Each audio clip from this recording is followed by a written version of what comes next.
Hey, be nice. Stop being mean. Trey, you getting trouble? Be nice. He's getting them. I know. You need to be nice. Be nice. Jason got Zooks. God. This is supposed to be easy. Easy night.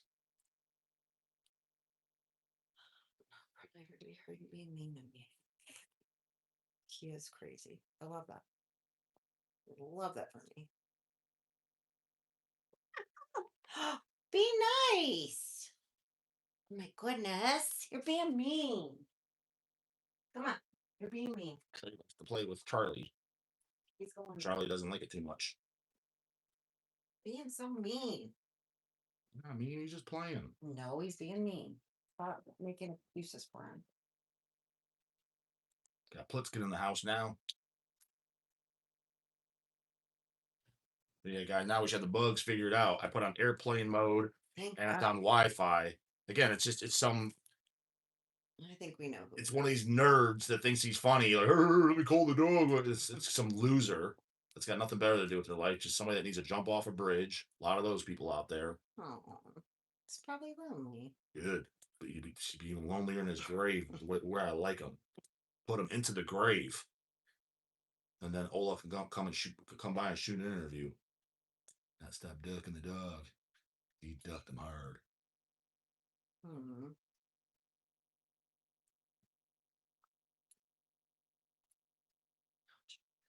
Okay. Stream is working. We can hear and see you. Okay, we're good. Thank you so much for the airplane mode thing. So from now on, all lives I'm putting on airplane mode. Yeah, I didn't think. I thought airplane mode automatically bumps you off Wi-Fi. I didn't know you could jump on there as well. We're old. Exactly. I don't know all the kiddo stuff. I'm not up to snuff. I Suck Bass said, "Hey J-Dawg, what vinyl should I get on my house order today?"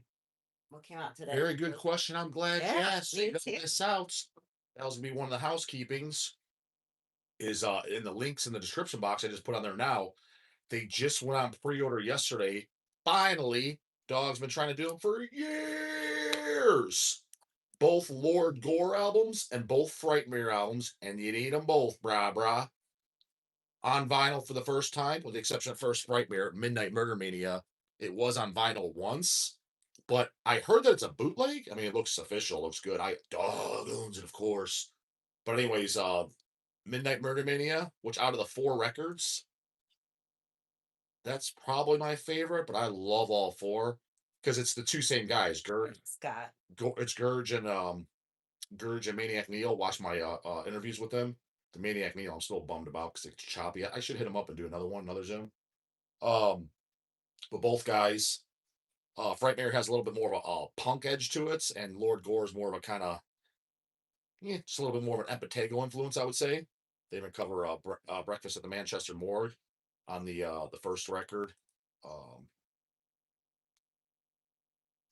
The opening song, Morgue Horror, is out of all of them one of my favorite songs. I'm a huge fan of that song on the first record of Lord Gore. But as a whole, Midnight Murder Mania, I could easily listen to that record every single day of my life, easily. It's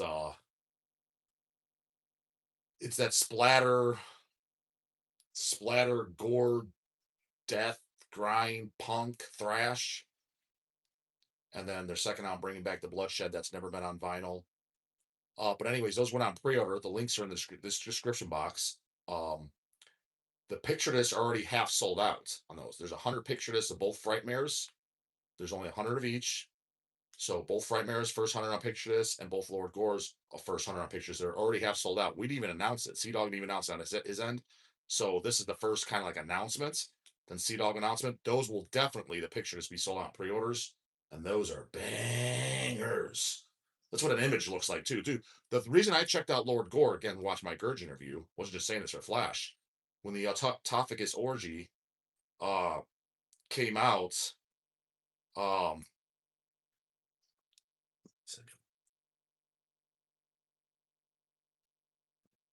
make sure this is running. Pulling up at my end.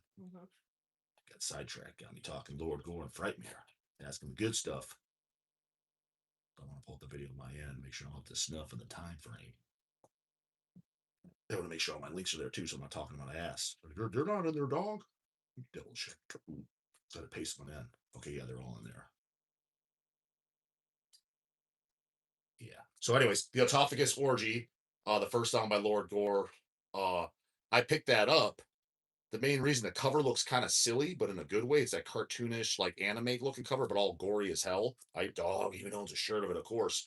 But when you open it up, dude, the band's image is hands down in any type of, let's just call it, instead of calling gore grind, gore splatter, thrash, all that, let's just call it gore metal for the sake of, because it's a blend of all of it. Dude, they have on the I'll tell you this Orgy, dude, that's probably the best image of any band ever. Like look at Gurge and shit, all the band photos. I immediately like, oh dude, these guys look badass as all hell.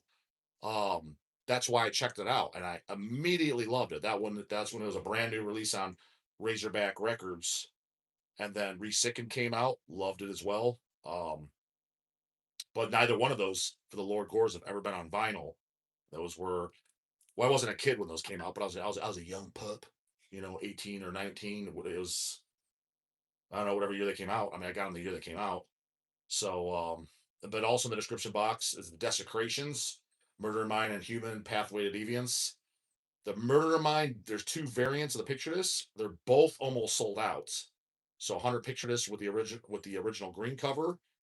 First time on vinyl. All the covers come with the green cover. Never been on vinyl. And then there's 100 picture disc with the Albert Fish variant cover, which that was the LP version, the only vinyl version that exists. And we put that out in it was 2003 or 2004. So some of you weren't even alive. So dog score that. That's so fun fact for fans. That's the first Desecration Murder Mind on pre-order. The picture disc variants, how there's two picture disc variants, both come with the same outer gatefold green cover. This is the first time in history, 25 years in the biz, that Hell's Headbangers has ever done two picture disc variants. Dog score that. Dawg was kind of pissing and whining. Oh, 2 out. It's like just trust in the old doggy. This is the good stuff. Telling you, you need it. It's like, fine, I guess, yeah, it is the good stuff. I agree, but just saying, two picture discs, that's a tall order. That's a tall bill. It's a tall bill, but it's on a mighty fine release. I must say so myself. Pathway to Deviance. That's their fourth album. Cleaver Saw Butcher's Knife is the opening song. Has my favorite guitar solo in all of history, next to Nail to Gold, Immolation. That's never been on regular vinyl. It was only on picture disc back in the day, so that's why we didn't do a picture disc variant on that. Didn't do a CD on this too because Ollie Jones still has some available. And then Inhuman, their third album, very good album as well. The picture discs are almost sold out on Inhuman as well. We repressed the CD because it's been out of print for a handful of years now, and it's the very first time on any vinyl. So the first 100 are on picture disc, but just on vinyl in general, there's no variant of vinyl on that. And then EMBALMER, the 1993 demo, that was Ollie Jones' first band. He just did that. Now, I learned about that on my first Ollie Jones interview, and it sounds nothing like Desecration, but underground DM, definitely mandatory. And then in the description box too is the From the Depths and the Dead of Night, the best black and death in the biz after God Dethroned. God Dethroned is the Kings. I'm not gonna lie. I honestly think. I mean, unless I really think, but I don't think I'd have to. I think From the Depths is probably my second favorite black and death band of all time. Now, to be fair, I am a little biased because that's what I grew up on as a kid. But that Bereavement and Elysium, I think I like that next after God Dethroned. I think I like that next. And the Dead of Night is post From the Depths. And it's much thrashier, black and thrash, but I'm telling you right now, that's gonna blow your goddamn bullet belt off. Guaranteed. That's the good stuff, Rob. You're gonna be toe tapping that for fucking all. You're gonna be toe tapping that all week long. You're not gonna be able to get that shit out of your head. Now, so when you put on some shitty ass new Socks are up. socks are blown the fuck. Shoes came unlaced. Fucking the combat boots flew across the room, and the goddamn socks blew off and hit a fucking canoe straight in the schnosh. Right in the schnosh. Telling you, telling you, Dead of Nights, From the Depths, that's the good shit. It's on pre-order. I'm bummed as fuck that From the Depths, we'll get to that. From the Depths can't play Dead by Dawg because Rob Molzan's very sick. From the Depths was the second band I was looking most forward to seeing at Dead by Dawg. Volume 2, takes a description of Bubbles, Saturday. Thank you, Timber. I try.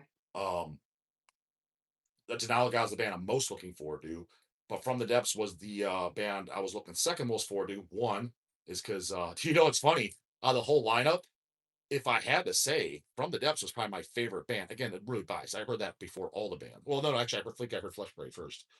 But if I had to pick, like musically, what do I like most? Just all shit aside, from my original lineup was probably From the Depths. And me and my brothers, Easy E and Dawg, we never got to see From the Depths with Rob Molzan singing. He left like the year before, and we first saw From the Depths in 1999.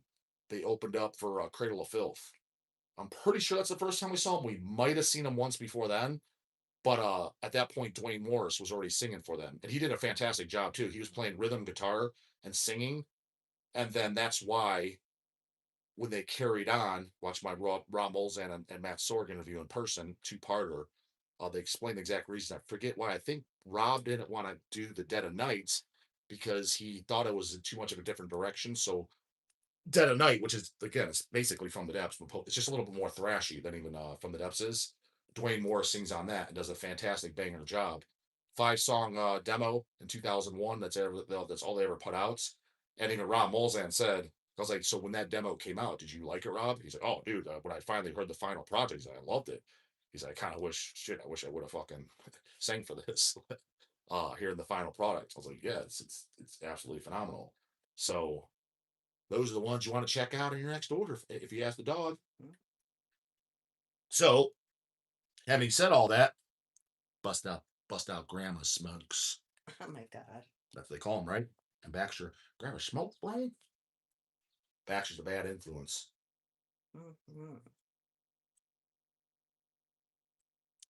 Just looking. Yeah. Some fine Granny Smokes. Granny knows what's up. So as you guys see, I did a double dog today because it was just an interview with Rotten Sound, and I had to move a few videos around. Dawn of the Dead came down yesterday, and I had to move some videos so that way that video's up for the Nunslaughter new album will go up Thursday. So I had to move some shit around, and I have a huge backlog. So I was, you know what, I'll take my Thursday video from next week, and I moved it up, which was today, which was the announcing the Dead by Dog Volume 2 final lineup. Because yes, people were kind of confused. Robert Green and about 7 other people emailed me. So what's up? Oh, hold on. You said Spiders replacing From the Depths. Yeah. But now I see Melting Rot on a flyer. So what happened is We wanted Spider really wanted to play and they confirmed, but Dick, I think, confirmed it a little bit too premature. He's like, fuck, He man. got excited. He's like, our drummer can't get off. He's like, they said he can't get off of work. I was like, fuck, I record the video too. It's all right. Well, it's not a big deal. It's not the end of the world. I was like, I look a little bit like an ass, but I mean, not a big deal. No. He's like, but bro, you do one next year. He's like, we definitely want to play. I was like, well, I'll definitely have you play if I do one next year. That's why I got to get out to Volume 2, goddammit, so I don't lose my fucking ass. So I can do a Volume 3. Takes the description box, Bubbles. It's 6 weeks away. So the official lineup, yes, Spider is not playing. So who's taking From the Depths / Spider's place is Melting Rot. Got the clean t-shirt on right here. Mm-hmm. Why Melting Rot? Well, because one, I like them a lot. As you guys know, all the longtime channel fans, is I shouted them out and showed the Blood Illusions, their only album at the time, before I even knew the guys. And that's how we met and became friends. And I had them play Lindsay's. Yes, it is. Aaron came up to me. Yes, it is. No, he came. We met him at King Diamond show. No, we did not. That was after. No, we did. Scott, put it in the comments. We met Aaron. Aaron came up to me for the first time at the first Tish barbecue and said, I am Aaron from Molder Melting Rot. Thanks for the shout out. Can I get a picture with you? No, That was not true. I remember meeting him. Aaron, put in the comments. Who Aaron, first meet? we met you at King Diamond. You were sitting at the bar. That was after fact. We bought you beers. No. Yes. I don't buy a complete stranger beers. Yes, you did. Because he was Scott was like, oh, this kid is. Look at this. Kelly McKay sends $5 super chat. No question, Kelly. Just want to be cool. Oh, you're cool, Kelly. I'll buy that for $1. God, Scott, say something. Scott don't know. Scott wasn't there. Scott was. He was there. Scott was already sleeping when the Tish was going on. He wasn't even at the goddamn cleaning show. He was at the. Yes, he was at that, but I already met Aaron. No, I never met him. You were shucking and jiving. I don't know what you were doing. Shucking and jiving. Shucking and jiving. Really? Okay. Their dog knows. No, Aaron will back me up. She don't know. You were there. I met him and Cray for the first time. Haha. He said King Diamond, Merciful Fate, I think. Yes, because that's the first time Scott saw us together. Scott was at home fucking doing God knows what during the mortician show. He's got my back. Scott was a mortician. Scott Moore. Thank you. No, they have my back. Andrew Brown, $4.99 super chat. Nothing. Appreciate it, homeboys. I'm not gonna lie, I don't want to be that guy, but the super chats are what motivate the dog to do lives. Because about 9 o'clock out with the wife, it's on our own time. You know what I'm saying? So it definitely makes it more of an incentive. I'd be in bed. We probably would. We honestly probably would be in bed. To be completely honest. J-dawg, have you ever listened to? Oh yeah. So I want it official out. This is the official lineup, unless somebody dies in jail, plane crashes. Scott's wrong. He said right here. You're wrong. I know you're. Scott wasn't there. Scott and I is completely dead ass fucking wrong, smoking a crack pipe. Thank you, Scott. He was two pitchers deep with Mike and I. Mike and I don't drink him by the beer. He drinks him by the pitcher. He wasn't there. It was at the Tish show. Dawg, put it in there. Dawg, where you at? Aaron's not here. He's busy practicing that Put Them to Death Cannibal cover because I said they got to play it at the fucking Dead by Dawg Volume 3. All right. The Volume 2. Keep going. So here's the official lineup, I guess, unless literally somebody dies. Doesn't want to be wrong. Thank you. Yeah, because I know when I'm right, I'm right. I usually am. Look at this, another super chat. Man, my homeboy, the Squeege kid. Get a new name, bro. Pro Fanatica on Dead by Dawg 3 lineup, the Lead Dog. I mean, maybe not, because they'd be more like a Volume 4, Volume 5, because I just had them last year. Just like there's a very good chance. Oh, it's got to stop talking to light that cigarette. I know, the granny smoke went out.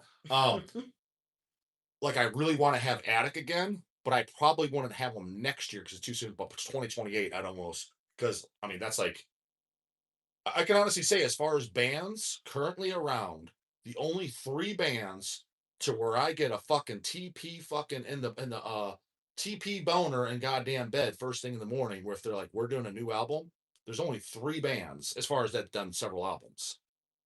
That if we're doing a new album is Attic, Deicide, and the Lurking Corpses.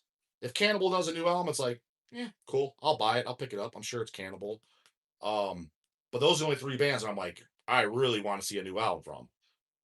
Because as far as 2000s bands, there's no question Attic's my all-time favorite. Fight me in the comments if you want. But they are. And we're reissuing all their stuff. It should be going to press within the next couple weeks. I told Eazy-E to get on it. The layouts are pretty much done. There needs to be one touch-up just on the... Sanctimonious is done. Return of the Witchfinder is done. Invocation's practically done. All 3 we're doing on CDs. They're going to be on jewel case CDs for the first time because the Van records are only on digipacks. And then the repress LPs are going to be pretty much very similar to the originals because they're super nice with those big, huge booklets. And the first 100 are going to be on Picture Disc. So Sanctimonious, the second album, which is probably my favorite. It's between that and Return of the Witchfinder.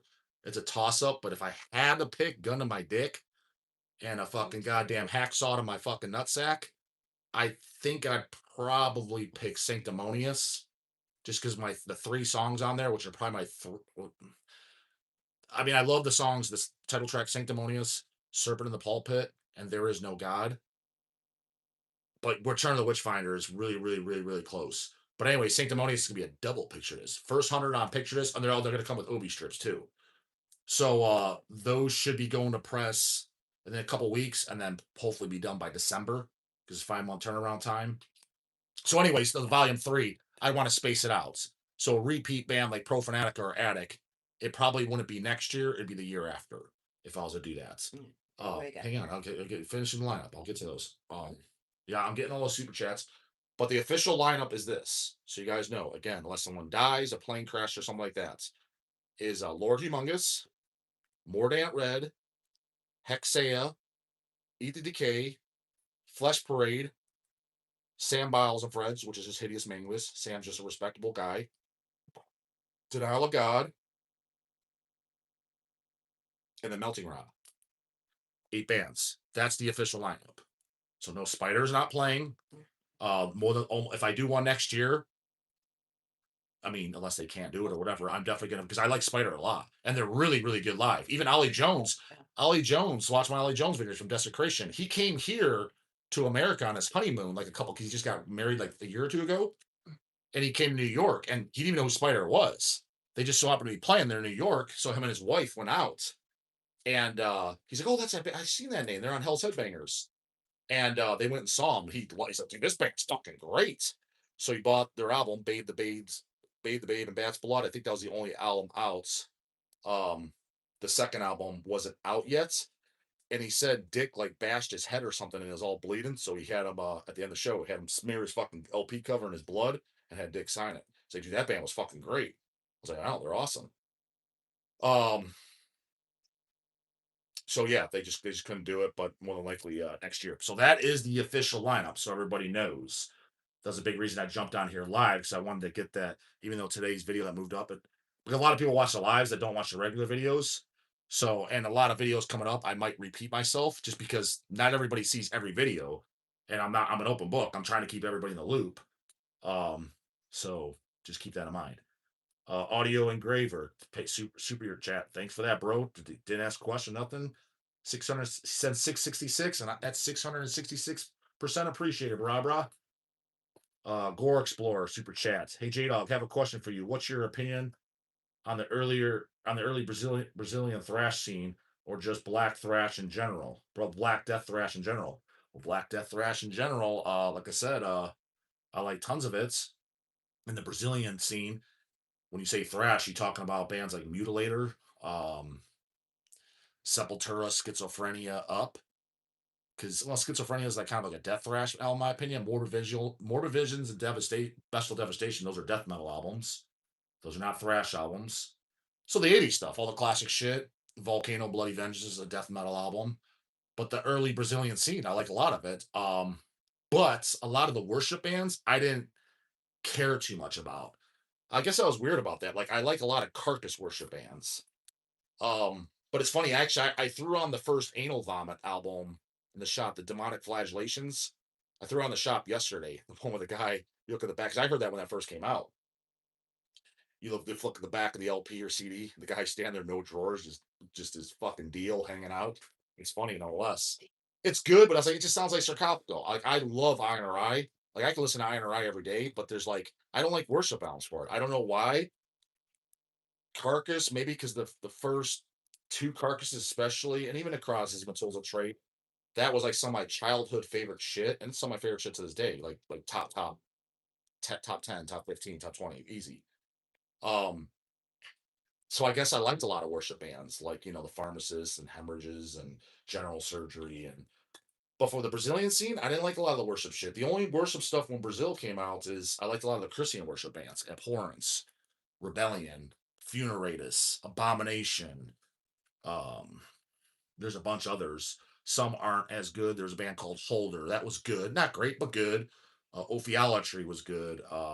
There was a ton, like a lot of the Christian worship bands I liked, but the two best Christian worship bands by far, especially the particular albums, is Abhorrence, Evoking the Abominations.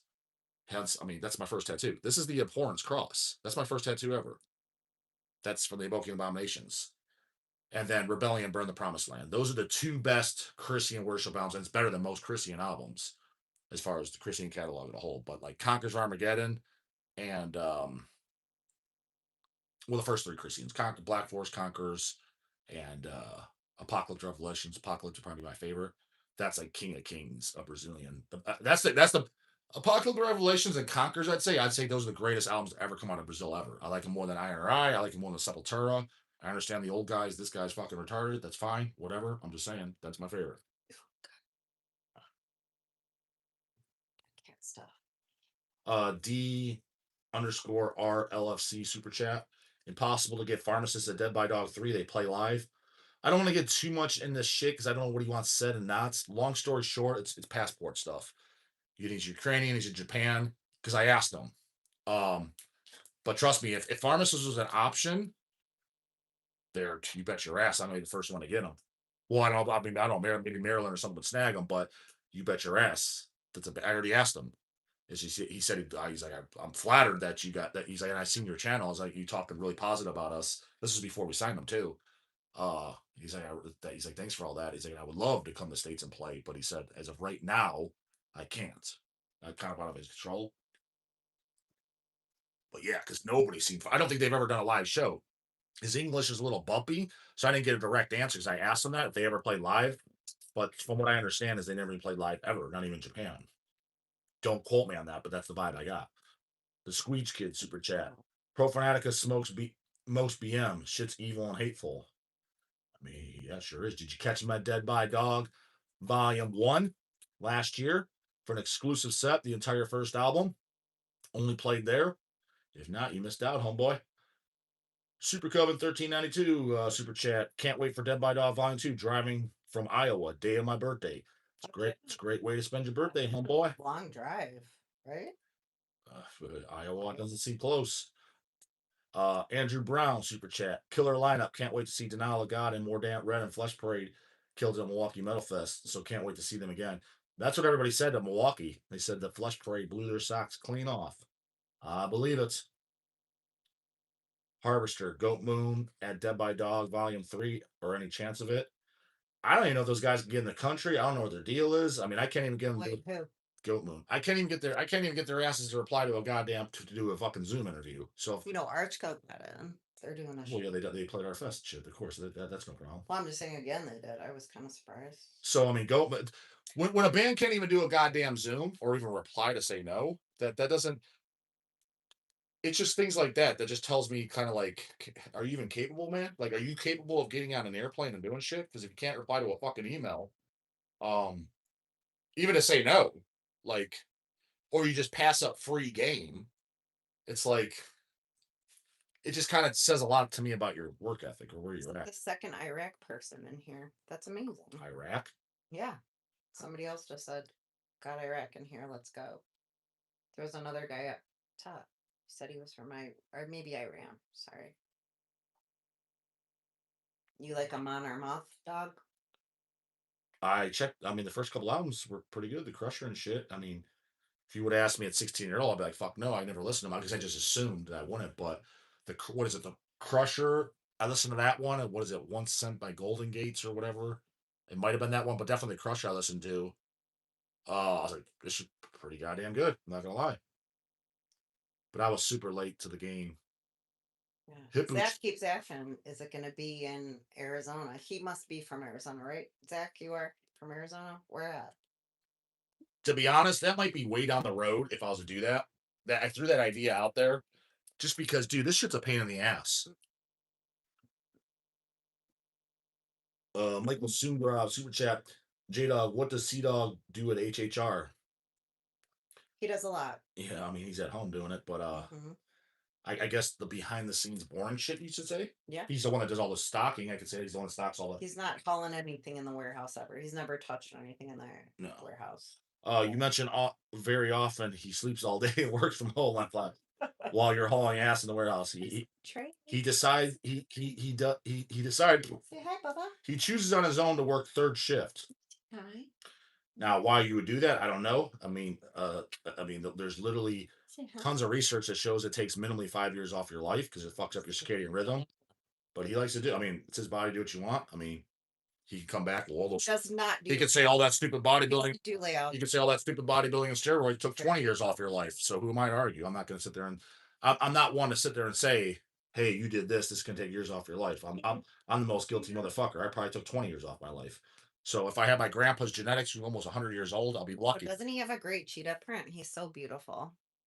He's spraying now. All of a sudden. What do you mean he's not spraying? He's just pissing on something when he's pissed. When he's mad, he doesn't. He's like Steve.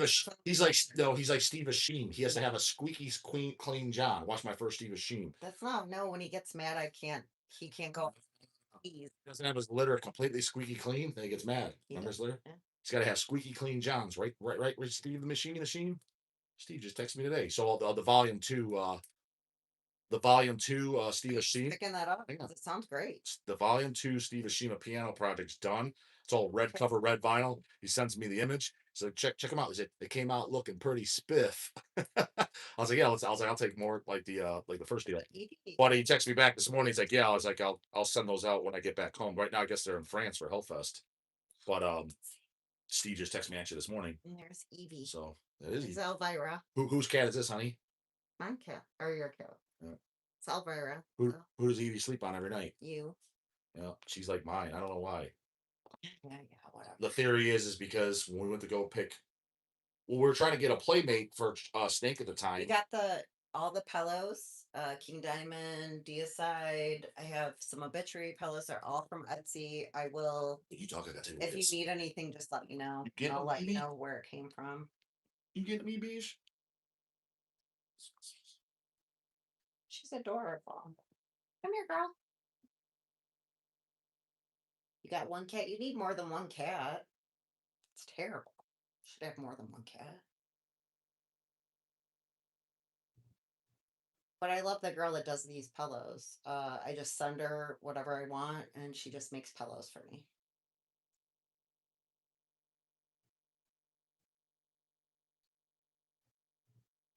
But it's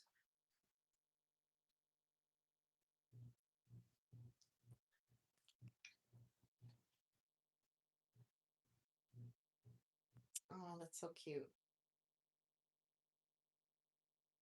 Yeah, I take care of the strays that are outside. I feed them, but I don't know, you got to be careful. Like spay and neuter your animals, man. Not that this is a spay and neutering channel, but do it. It's totally healthy for the cats. Male cats that are not spayed live well. Sorry, just got up my soapbox.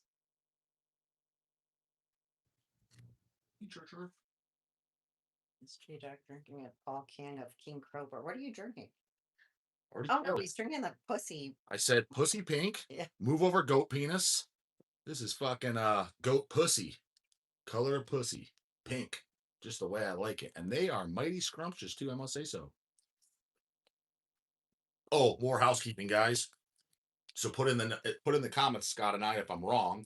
But I just got this as of like 20 minutes before I jumped on here. Oh, I love Angel Witch. Mike and I texted me a couple days ago.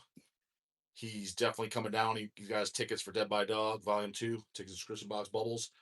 And he's planning on coming down to the open warehouse. He's like, Scott and I still thinking about it. But Scott and I said that he's coming. He like texted me before this that he's coming too. So, but what Scott said, he's like, they're leaving Friday morning. He's like, early, whatever the hell that means. Because I told him the open house, the Hell's Open Warehouse starts at 10 a.m. So I'm assuming his definition of early is 5 or 6 a.m. So they'll probably be pulling him around noon or so. So theoretically, and they're coming down with Air Dog too from Molder Melting Rock. I think Aaron's coming down just by himself a day early with them too. And then Brian and Ted Melting Rock, I think are driving down Saturday. But nonetheless, theoretically, Scott said we're both coming. Bought my ticket today. Okay, so what? Yeah, Scott, what Scott? Are you guys? Scott, the open Hell's Open Warehouse is 10 a.m. Are you going to be at the Hell's Open Warehouse, you and Mike? Because in which case, let's shout it out here. You out. He's going to pimp you out. Yeah, I'm gonna pimp you out because people they could bring their cyanide shit. You could have the two old geezers, the funniest geezers in the biz that sign your shit. Well, they might not be funnier than King Folly, but they're up there. You can sign their cyanide shit. So that way, that's just cool shit. If you're a big cyanide fan, which I'm sure lots of you are, you could bring an LP or CD or something and have Scott and Mike sign it. Maybe he's just on vacation and he doesn't want all that shit. Well, you can't throw a few scribbles on a couple of LPs, give a couple of fist bumps on. What's the problem? What's he fucking got? Is he Gene Simmons? Like, what the fuck the problem? I mean, Mordant Ren will be down. Eat the Decay, Hexea will be there. Air Dog will be there. I'm almost positive Sam Biles will be there. Holy shit, Scott is there. Oh, here people are excited. Yes, he's coming to the open warehouse. So Scott and I, Mike and I, and Air Dog at the open warehouse. So if you want to get your cyanide shit signed at the Hell's Open Warehouse, again, this ain't no fucking Maryland Death Fest where people are hanging out at their hotel getting lap jam. Who the fuck knows what's going on? Well, where's this homie at? He's got an interview. Oh, he's at his hotel room. Doing what? Whacking off. At $100 to sign. $100 a signing. That's cheap, brah. Dog charges $150. And that's not true at all. I know. Don't charge shit. Oh. Well, I'm excited Scott's coming. Scott's giving lap dances, Mulder said. So hopefully the goal is I'll put him on. Give him lap dances. Good. Scott's giving lap dances. Even more. Come on. I might get one. I might take you up on that, Scott. Oh my God, what? That sounds pretty sexy. It does sound pretty Why the fuck's this light on? I can't see shit. It's a goddamn dungeon in here. Let me turn it on. Really, yeah. Got a super chat here. Hold on, boys. Ideally, it'd be cool to shoot at the Hell's Open Warehouse, pull off Scott and I to Mike a night off, and to do an interview together with both of them. Because I think a video with because I've done both of them so far, but neither one of them together, and I think it'll come out very, very good. The Squeeze Kid said again, super chat. The last time he couldn't even show himself. He Didn't said, even come. the Squeeze Kid, who is Grumpy Steve, and how did he get that name? Grumpy Steve? I don't know what he's talking about. I have no idea what you're talking about. Did I call somebody Grumpy Steve? Cat, what does J-Dawg think about Sabaton? I'm not. Sabaton? Never listen to him. Yeah.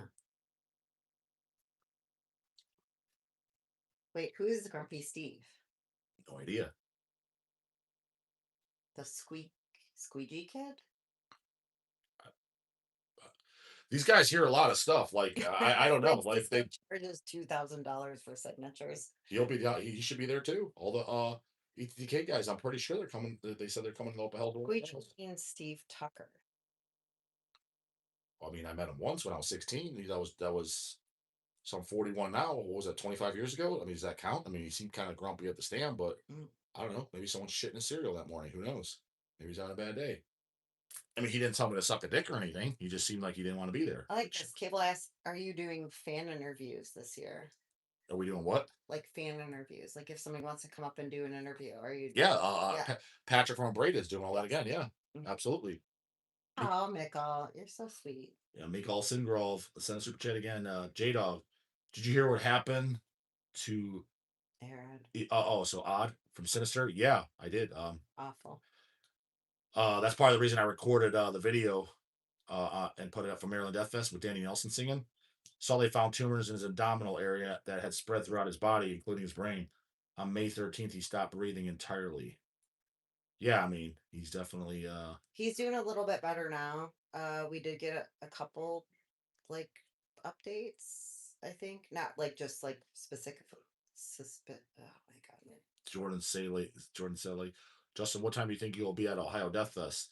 Depends on it literally just all depends on when the open warehouse goes to. Because we don't have a set time. We're just gonna start at 10 a.m.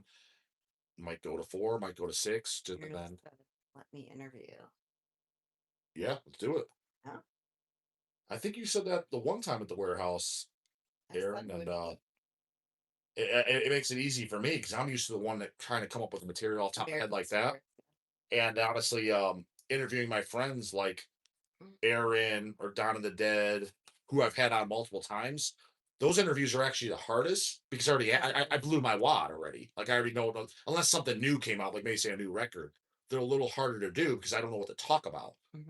So like Dawn of the Dead just came down. It'll go up Thursday. Like I said, I moved some videos. He came down. We shot that yesterday, and I'm moving around. That was easy to do because the new Nunslaughter just came in, vinyls and CDs, and we talked about it. It's actually came out. We got on side brands. It came out pretty funny, so I recommend watching it. But he knows, like, because Don for shooting videos, I was like, Don, we can shoot a video once a month. I don't care. I was like, just come up with the topics because, I mean, we're friends. I've known you for fucking 25 years. I don't know what to ask. Like, all the shit that I knew to ask for Nunslaughter, we've already done it because we don't sell our videos. So believe it or not, you think, oh, the Friends videos would be the easiest. They're actually the hardest. Yeah. To be honest, even Glenn Benton and Steve Sheen, even they're getting to the difficult part because I asked all the deicide shit that I was curious about. Now it's just going to be kind of like just talking regular life shit that's funny. But if I had to do another deicide interview with Glenn or Steve, doing deicide shit, unless a new album comes out, it's actually the most difficult because a lot of stuff I was just organically curious about, I've already asked. So, but of course, if Glenn or Steve ever want to shoot another interview, I'm never going to say fucking no. I might just say, hey, do you got a few topics? Like, we can talk about anything. We can talk about fucking aliens and Bigfoot. Like, we can talk about whatever. I don't give a fuck. Just give me some topics because otherwise I don't know what to ask. Riffs of Mass Destruction. Are you still doing the $100 advertisements? The Zooms? Will you come out? I mean, if you want to come on for a Zoom, yeah, I do. Yeah. Chet said on Reaper's channel, I think about 5 years ago, there was a video that was kind of the warehouse vlog, which y'all filmed going through a cart in the warehouse. Would you do that again? I say to do it all the time. He does not. He's kind of done another something different, but the same, right? Well, it's the slips. They know about that. Yeah. No, the cart thing's fine. It's just it's a little hectic in the moment, and I don't like to do it with all the scuttlebutt, not scuttlebutt, but all the riffraff going on with the employees. Just because number one, I don't like shooting a video in front of a bunch of people, just because I just don't. And way I'd probably do it is if I have to go in on a Saturday when we're really behind. I thought it already crossed my mind. I think the next Saturday I have to go in where we're really behind and I have to chop away at orders. That already crossed my mind. So the next Saturday I do go in just to chop away physical orders. I am going to do something like that. Yeah. I like So the idea of like I pull everything. That's what I do every day. I pull a cart. It's everybody's orders and like what's the best thing on that order. I think that would yeah, be but I'm kind of doing that with the slips now. no, I get it, but like that was my idea. Zura's best Argyle Sled album, dog. Mm. I mean, I don't even know if I've listened to all of them. I mean, I thought the new album was pretty good, but I never really listened to them, to be honest with you. When I did, I was like, it just looked like a band that wasn't interesting to me. And then when I heard, which people don't say this, the only reason people care about them is because of the controversy. It's just kind of a turnoff because it just comes off like this is a bunch of posers following them. But when I did listen to them, I'm like, I'm not gonna lie, this is pretty quality music. And I guess some of the longtime fans are like the new album's not as good.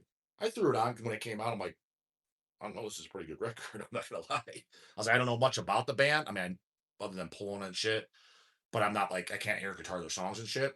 But I put it on. I'm like, this is quality stuff. I mean, I'm definitely I'm entertained for sure. I was like, yeah, this definitely doesn't suck. I just bust their balls because it's funny. But it's funny when people take that, they're like, oh, you don't like Graham Belial's Keep, which I do. I like Mocking the Philanthropist and the demos and so much a lot. Yeah, I thought the new album was really good. Um, I don't care for it. So I bust their balls, but I'm like, but dude, I also bust Dying Fetus balls. But yet, if you watch my top 20 death metal albums of all time, I got Destroy the Opposition in there. I was like, you do realize I'm just fucking around.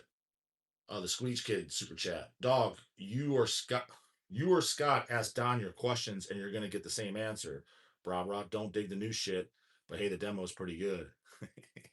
I mean, no, I mean I don't know. Scott's not really Scott's a little bit more open than Don is, I think. hmm But Don's kind of coming around in recent times. He's rechecking out albums from the okay, 90s. so Scott says new Pinnacle split is amazing. Don't care about the other band. Who's the When split you're in with? Pinnacle is your DM. Pinnacle was a band I never gave much chance to. I listened to one record, I was like, it's okay. And I never listened to anything else. I mean, they obviously did the split with Sadistic Intent. Well, yeah, Um, who is the new I don't know Pinnacle? who the split is Yeah, with though. Scott, you're right here, so say it. By the way, Scott, did you ever pick up those Attic albums I told you to? Of course he did. Exactly. He'll pick up those Hell's represses, He and will. it is gonna knock his bullet belt clean off. That thing's gonna fly off the He fucking doesn't room. wear a bullet belt anymore. He won't be able to. It's gonna be knocked the fuck off. It's gonna be those that ammunition's gonna just explode in his fucking pants. I love you. He said no, but I will. Barry B. Johnson, Barry B. Benson. What's your favorite He Joel said Grind? death fucker as What's well. your favorite Joel Grind side project? War Ripper, Yellow Goat, Tiger Junkies, etc. I Oh, like them all, yeah. but by Tiger far, Junkies. no, by far No, the mine's War Ripper Hellstorm Tiger Junkies. 7-inch that we put out years ago. That War Ripper 7-inch is one of the greatest 7-inches ever put out ever, and not because Hell's put it out, just because it is. So War Ripper, without a doubt. Their second 7-inch that they put out a couple years ago, it's okay, but that first 7-inch, that's amazeballs. We should repress that. Says vicious cruelty. Vicious cruelty from Iraq. We can't wait to show the music that we have working on fast chaotic thrash metal with sack. Early's 80 thrash metal. Are you familiar with that? Who? Vicious I've from seen. Iraq? No. Yeah, I'm not either. Metal Dead 666 J-Dawg. Would you go back to MDF next year to see Surpath in Japan? Exclusively for that reason, no. If I was there and if I was in the middle of interview, would I watch them? Yes. But is that a sole reason I would go? No, because the reason being is a lot of bands, including Gotti Throne, I didn't even get to watch because a lot of the interviews they finally show up during the bands I care about. That was another thing that made my goddamn dick itch. So, hold on. I like this question. How did Easy get his name? Always been curious. What does Is what- Cray call him now? I don't know, but that's just what Chuck called him one time. No, It was what funny. does Cray call him now? I don't know. Difficulty. Oh, you could say that. Yeah. That's funny. Difficulty, not easy. But why did he get his name? Chuck called him that one time. I just thought it was funny. So that's it. That's it. J-Dawg kind of came from. It's a long story. I don't want to get into that. I was Say that. no, I kind of can't.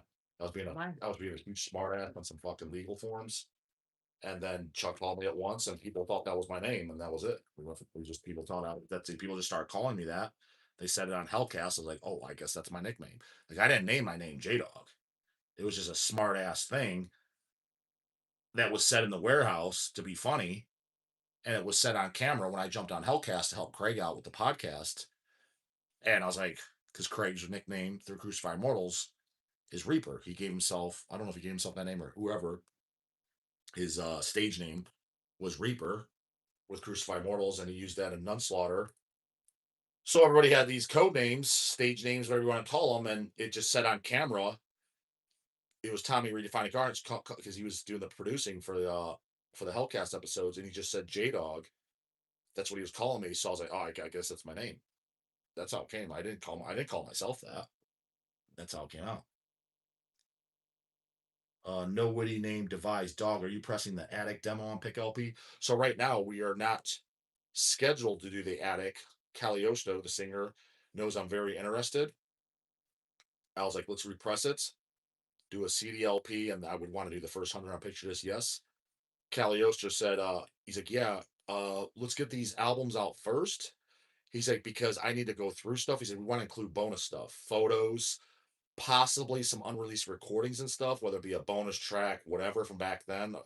I don't know what. He didn't say. He's like, I got to dig through stuff. He's like, that's going to take me time for sure. And he takes time. He's self admits like he's a perfectionist. And so he's like, that'll give me time by the time these come out.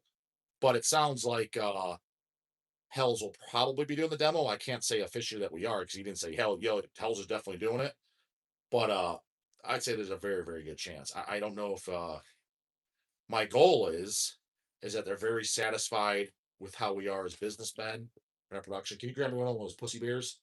Um, my goal is that Attic is very satisfied with the represses of the first three albums, all on CD, all on vinyl, first 100 on pictures, all those. They'll all come with outer OB strips. They should be out by the end of this year, beginning of next year, because they should go to press literally within the next week or two. And the plan's 5 months. So do the math. So let's just say they're submitted by July 1st. Do the math. 5 months. That's end of December, beginning of January. That's just how long it takes. Licks balls. I agree. Um, my goal is that they're very happy, and they're happy with how we promote the band, conduct it, everything, and that they want to do the demo with us. And then the ultimate goal is when they finish the new studio album that they want to go us for worldwide distribution. That is my goal because I'm the biggest Attic fan in the world. There ain't nobody that's a bigger Attic fan than me. I'll challenge anybody. Nobody likes Attic more than me. So it's just even more fun when I can put stuff that I'm really passionate like because not everything Hell's Headbangers is released am I a fan of. There's nothing I hate, but I'm not a fan because some of it Dog's a big fan of. He set up. Like Dog likes goat semen a lot. To me, it's just like it's sarcophagus worship. It's cool. Great name. Demo cover is fucking awesome. Awesome image. It's to me, it's kind of like a background. I wasn't huge on them, but true metal, but it's not something I'm super passionate about like Attic. So for me, the releases that I set up, something like Attic, even if goat semen was to sell better, I'd rather put out Attic, even if they probably sell about equal, Attic and goat semen. I'd rather put out Attic, even if Goat Semen was a better seller, just because I'm as a fan, I just rather do it. So that is the goal. Like if we can do the brand new fourth Attic album, whenever that comes out, and they're done and recorded, that'd be a dream come true. So we'll see though. Michael Sungrave again. God damn, my biggest Pates. He sends in Patesky questions. He places orders. He said, but in super chats. So you should check out the Dutch death metal band Ceremony. Dog owns it, of course. They only did the one album. Yeah, I know it, dude. Their 1993 album Tyranny from above it, very good. It's like a mixture. It's like Sinister. Yeah, 100%. Dog owns it, of course. I'm telling you, dude. I've always liked the Netherlands scene better than, like, let's say, Finland. As a whole, I probably like more bands from Sweden than Holland, but the bands that I like from Holland, it's hard to say because Centurion is one of my all-time favorite bands. And when I say all-time favorite bands, I'm talking top 10. But who do I like more, Dismember or Sinister?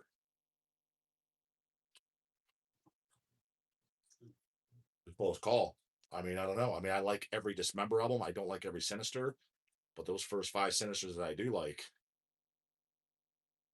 maybe Dismember more. Because if I had to compare, like, let's say Cross the Sticks next to Like an Ever Flowing Stream, I probably like an Ever Flowing Stream more, but not by a ton more.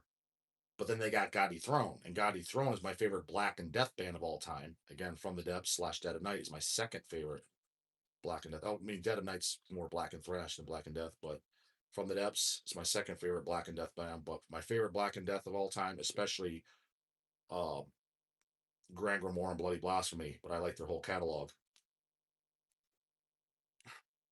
So yeah, it's but definitely like because I'm just saying because Finland and Sweden are kind of like the what everyone says, like the big countries, and I get it. There's a lot of legendary bands from there.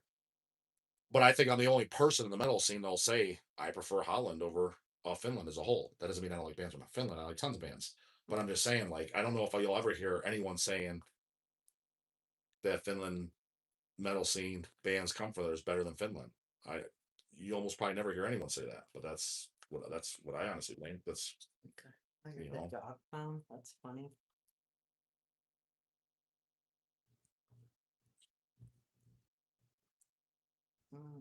Yes, so Dismember and Sinister is kind of like apples and oranges. It is. But Yeah. I'm just saying if I had to pick, I mean, that's a good thing, like that he said. yeah. I agree. Yeah. But I mean, if I had to pick, like, let's say if you're going album per album in order, Like an Ever Flowing Stream versus Cross the Sticks, first album. For me, Like an Ever Flowing Stream. If you take the second albums, Indecent and Obscene versus Diabolical Summoning. Okay, it's probably a tie because Diabolical Summoning is my favorite Sinister, and Indecent and Obscene is my second favorite Dismember. It's like a tie. I don't so it's hard. Our FC, yes. So just let us know. Just email Halls at Headbangers, and then we can ship it to where you're going. So don't. Yeah, exactly. Yeah, just email service at hellsheadbangers.com. I change addresses every day. Yeah. Yeah, that's easy. Easy. Don't worry about that. All right. So Because the release dates for the Frightmares and the Lord Gores, again, in the description box. And again, those picture discs will sell out in pre-orders 100%. They're already half sold out, and it just went up yesterday. Scott just said, Hang on. Dead of Night demo. What's that? Scott said, just found my Dead of Night demo. Oh, the CDR. Do you have one? Oh, wait, we're not talking Dead Night from Chicago. You Dead of Night. Dead of Night. Yeah, but Scott, you hang on. Let me talk. You have Dead of Night demo, the 2001 demo from Cleveland, Ohio, Scott? Because I didn't know if anyone outside Cleveland got that CDR. Because when that came out, it was just a paper printout of the track listing. He said CDR. Yeah, it was a CDR. But Dwayne Morris just handed me. He's like, "Hey, this is what From the Depths is doing now." Oh, okay. So I didn't know anyone outside Cleveland got that because Dwayne said he's like, "I just made like 100 of these. I'm just giving them to friends." No, he has it. Oh, that's awesome. So, what do you think, Scott and I? How's that Dead of Night demo on LP in the description box? I'm telling you, dude, some of the best black and thrash you're ever gonna fucking hear. It's all they ever recorded. That's underground metal right there. 5 songs of pure fucking greatness. Jim Sadis, Jim Lasagna, Jim Kanya, Jim Satanic, rest in peace. He loved that demo. Aza Metal said, recently gotten a burial because of you, not pretending to know them. Like I've known them for years or people, but it's damn good. Mm-hmm. One of the best Tune the Mutilated worship albums in existence. I'm doing Ricky LaFleur. No, he's super French. chat. He does sound Francais. Mm-hmm. You should check out the Sigil Thrower demo from. Why is it? I've heard of it. Yeah. I've heard the band demo from 2005. New promising hard death black metal from Long Island that you should keep an eye out for. On it, I've definitely heard the name. Yeah, we've got it. Yeah.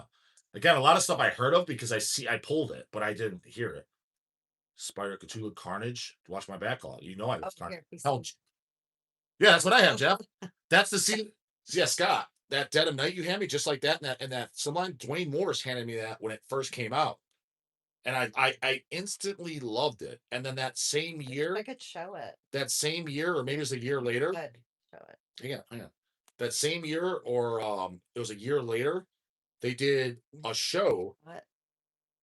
That's the original Dead of Night demo. That's it. That's it. So that's on vinyl. That's We what did I we said. did 500 LPs. That's it. It's on pre-order now. I'm telling you, that's the good shit right there. Your head's gonna be blown clean the fuck out, dude. It's gonna knock your asshole into your fucking stomach. Thanks, Telling you. Marty. But it was about a year later, or it was that same year, they played a live show and they did all their songs, and they also covered Dismember, Override the Overture, which happens to be my favorite Dismember song of all time. First song I like an ever flowing stream.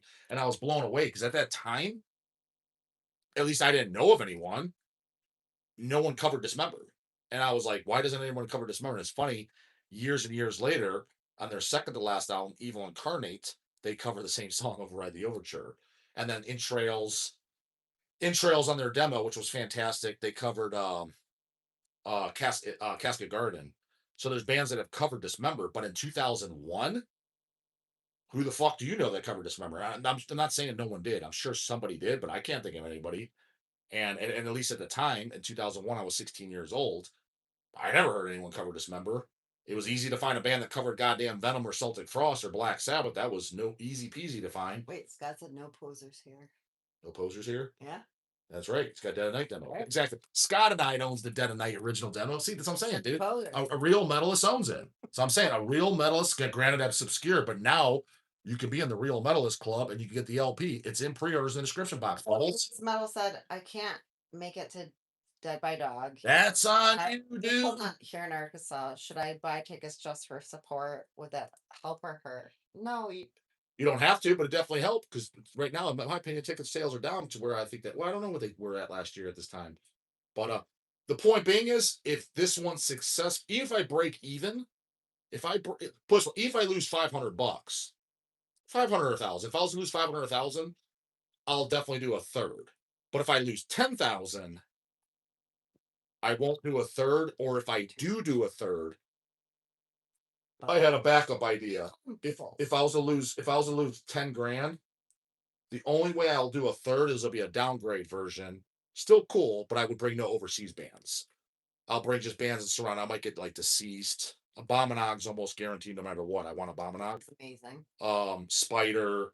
I'll probably ask like Nuke to play. Probably Molder. Not even too gonna. many Aaron bands on here. Yeah, but I like his bands a lot. They're friends and they're drivable. So I basically, I'll try to get all bands that can drive. All bands that I like though. So it's all bands that I'm a fan of personally that can drive. Just because it'll be much cheaper and easier. If I lose more than 10 grand, I'm not doing it at all. But if I lose if I lose $1,000 or less or break or make money, I will definitely do a third one. So on the point, will it help? Well, it helps in the sense that it guarantees me I'm gonna do future ones. Which the funny thing is, if I was to lose 10 grand, I actually don't even care about the money. That's no problem. I'm not gonna lose an ounce of sleep.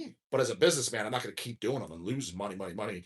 So it's more of a bummer that like, oh shit, I can't do more. Like I kind of don't want to do this every year. Deceased look of the corpse in full. Oh, it's funny. You said that. Well, no, actually, here's what I would want. That's an option. If Deceased play live, because my favorite album is probably Supernatural Addiction. Think your wife. Why wouldn't I be happy for you? I might ask King if he could play the entire Supernatural Addiction album live. If he says no, yeah. If he says no, I might ask him next. Okay, can you do this? Supernatural Addiction down only, and play at least whatever the time frame is, at least 3 songs from every album. So none of this, the triangle only for Blueprints, because Blueprints is one of the Blueprints for Madness is hands down one of the most underrated death metal albums of all motherfucking time. Next to fucking Insanity, fucking Death After Life, or those are some of the most underrated death metals of all time. Well, you know what but I want at least 3 songs from each. But Supernatural's my favorite. That's the first tour I saw them on. I don't think they've ever done that. I would ask King if Deceased can play, because Deceased plays live a lot, but so I want some type of special set, either Supernatural Addiction Down, 3 songs each album, or we entire need Supernatural. Cyanide to play. Yeah, But those old men, those old guys, Yeah. they don't like dusting them moccasins off. I know not. even for good month. Come on. Mhm. Everybody wants to see Cyanide. Well, I don't know. If I lose 10 grand this year, I can't afford Cyanide. Well, we can afford Cyanide right now. Oh, not these fucking We rates. want too much money. I know, and they still weren't willing to do it. And they're still not willing to do it. Scott, look at Scott and I. I know. Phew, glad it's only bands you like. I'm safe. What talking about? I got Denial of God, homeboy. I took it for the team. 6,000 on visas, 5,000 on flights, and that ain't He's even already left. that ain't even counting shekels in their fucking pockets. No. Ain't no hoagie.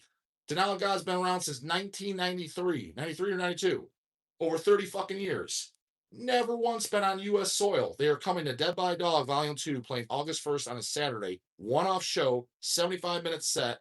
It took 30 plus fucking years for them to get over here. This guy's bringing them in. And you got hoagies sitting at home playing Call of Duty. You can't even make this shit up. Are you playing Call of Duty? No, Scott's not. Scott's coming out. He says, got a ticket. He knew. He saw that DOG on the bill and he said, I'm coming out. Dude, if Scott and I's dusting off the moccasins, Mike and I too, he's got some dusty moccasins too. If they're dusting them off, you know that's a good goddamn bill. And they're dusting them off and making a 6-hour drive. I'm pretty sure they got to get the jumper cables on those goddamn battery. Oh yeah, got a super chat, goddamn it. D_RLFC. Fucking Wi-Fi password alert. Dog, what's your cutoff for Nile? I spin Annihilation of the Wicked. I just spun that the other day. Monthly. It got me into death metal when I was 16. It came out way back in 2005. That's the last one I own. The first 3 is what I love. But I've actually never listened I've never listened to anything after Annihilation, but that's the last album I own. But Amongst the Catacombs is the best. Black Seeds is amazing, and I love In Their Darkened Shrines. All right.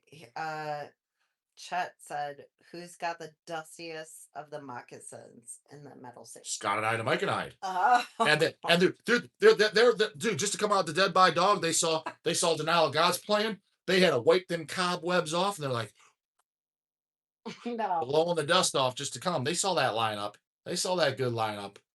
So I'm saying, if they're coming out, you know you're a fucking T-boner if you're sitting at home on August 1st. You know you are. All right. Nano said, "Denial of God is old head black metal. Why not something from the 2000s?" That's real metalhead fucking shit, brah. We talking about 2000s. We talking about. I brought Attic from Germany last year. Greatest band of the 2000s. Where were you, brah? Yeah, where were you? Where were you? At home shucking and jiving, playing Call of Duty, choking his chicken, jerking his jerk. Oh my god. Wells Fargo super chat. Will Matt and or any of the From the Depths guys at least be a Dead by Dawg? Well, no, I can't say yes. I'm gonna invite at the open warehouse. I'm gonna invite Matt and Sorg. I'm Matt Sorg and Rob Molzan. Yeah. Well, Kyle will. Oh, well, Kyle's not in the band though, but he was gonna play drums. You gotta understand, Rob Molzan's very sick at the moment. That's why I can't play. He's very, very sick. He's getting treatment, so I don't know if he physically can. I will text him and invite the invites. You're on the list. They're on the list. Come out. You come to the open warehouse. Yeah. I'll provide your beers. I don't even know if you're able to drink at the moment, but if you can. But other guys are.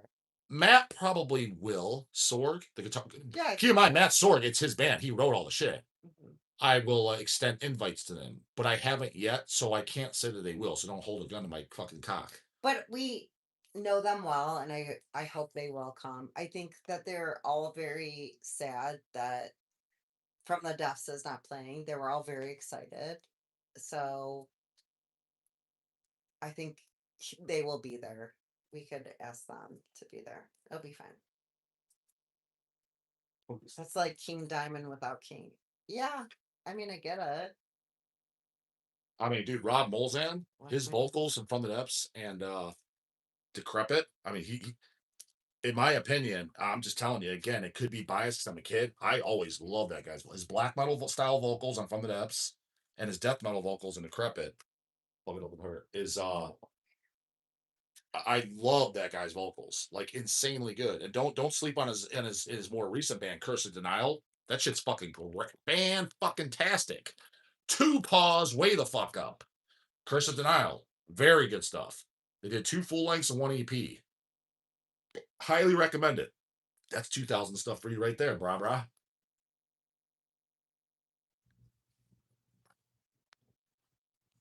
The Slayer is a decrepit repress possible. Doing both of them. Audio's done with unreleased songs. Waiting on Paul Gorfield for the files still. All he's got to do, he's got the files all scanned in. He's just got to drop and drag in a Dropbox. About 30 seconds. Waiting months. Move what? What do you want me to do? Just plug the shit in. So yeah, just waiting on decrepit files from Paul. Hit up Paul Gorfield. He has all the stuff. We're doing them. I already paid for audio, have it all mastered. They'll both be double LPs with all the bonus tracks. It's got literally tons of unreleased tracks that I never even heard. Now they're live and rehearsals, but it's song. I mean, still, so they're not like studio quality, but it's literally like I've never heard them. It's songs I didn't even know they had these. So it's gonna be cool as fuck. Just waiting on all the files and photos. Paul has it all. Why it's taken so long, I have no fucking clue whatsoever. I mean, I'm confident it will happen. And then when he sends that over, Easy's got to do a layout. He's anything but fast. To be fair, though, I mean, you gotta give him some time. It does take work, and it's gonna be kind of an elaborate because there's a lot of materials. So I don't expect him to crank it out overnight. So you got to give him at least some time. Hopefully, it's done in a reasonable amount of time. Let's say 6 weeks or so, and then tack another 5 months onto the plan. But trust me, there's nobody that wants the decrepits out more than I do. It'll be 2 releases, both of them will be double LPs and both on CDs. So trust me, there's nobody that wants the decrepit shit more than me.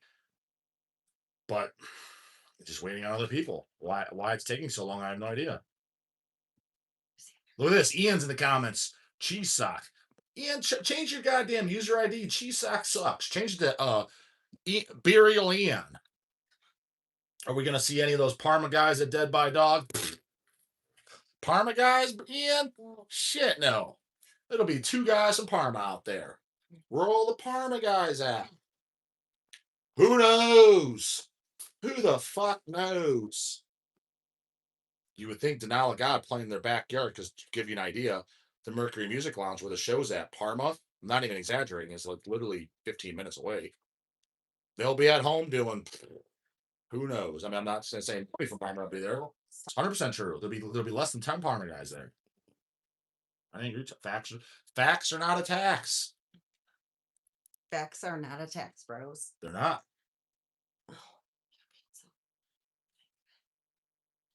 Ian Beer, Baxter's a Parma guy now, though. Yeah, but that kind of don't count. He moved to Parma. He's not originally from Parma, so he doesn't got Parma blood. From Parma. Oh, no. Where's he from? Ohio?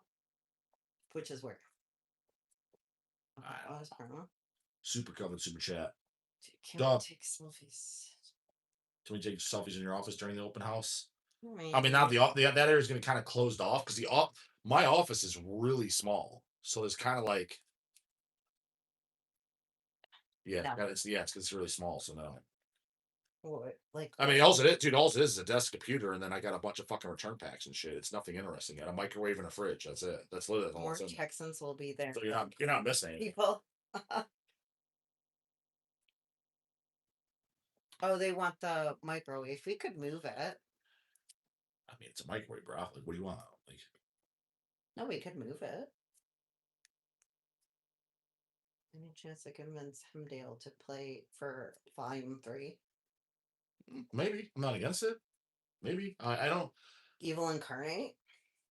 See, I love Evil Incarnate. Yeah. We're reissuing. So we are reissuing Blood of the Saints and Blackest Hymns of God's Disgrace. First 100 of those will be on Picture Disc, outer Obi strips, both on Gatefold covers.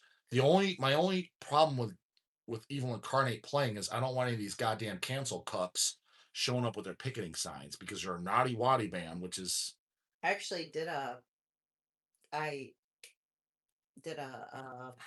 something for them, which hasn't ever really come out, but like I did for their picture, whatever. I did something. It was fun. But I don't think it ever actually came out. Brian Sexton. I mentioned this on an order comment, but have you ever heard of Hangnail demo? No, I'm not. Or Paralysis, Patreon in the Dark. I haven't recent times because was it Head Split Records that reissued that?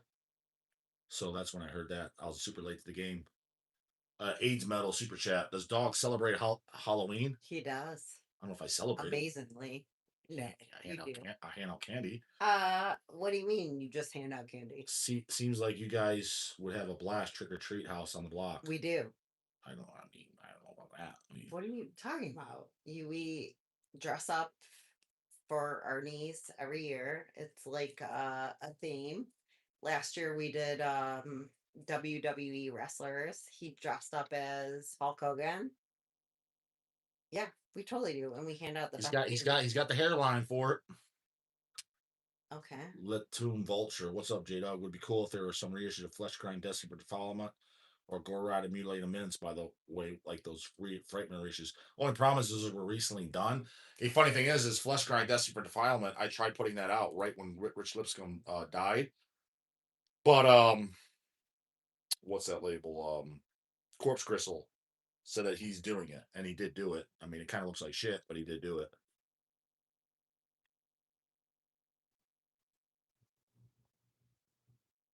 Tyrone Brown, do you prefer Revenge Home Camp albums or Post Home Camp? To be honest with you, neither. I like Order from Chaos and Angel Corpse.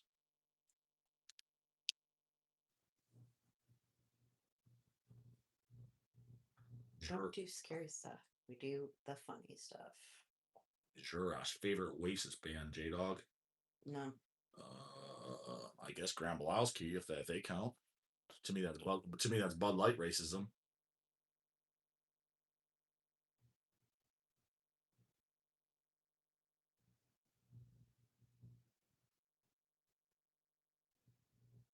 Jackson, do you think? Didn't you ask this? I mean, it might not have gone up yet. Do you think you would have any interest in repressing Gradually Melted by Deeds on 7-inch?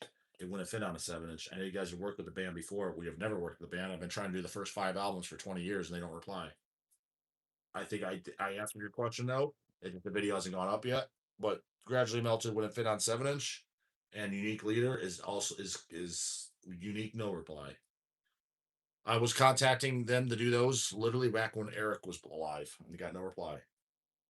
And then the semi reply I got a year ago or so was like, "We're thinking about doing ourselves as a box set." All right, well, Mark of the Legion down, which is what I was trying to do. Mark of the Legion was what, 2000, 2001? That was 25 years ago. You're still thinking for 25 years? You're not doing it. Like,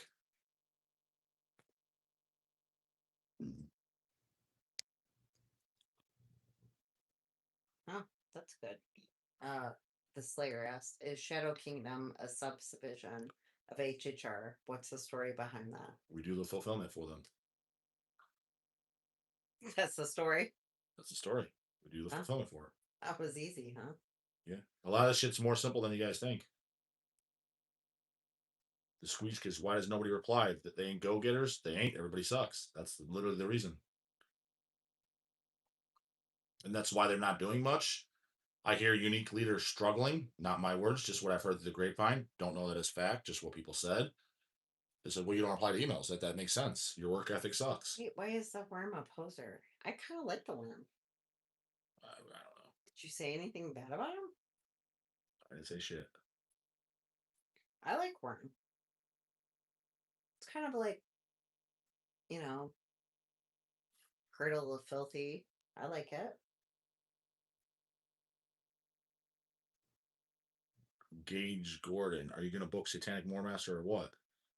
I don't know. Did I ever say I was? I mean, Music said, any Dutch metal bands coming up for reissue on Hells?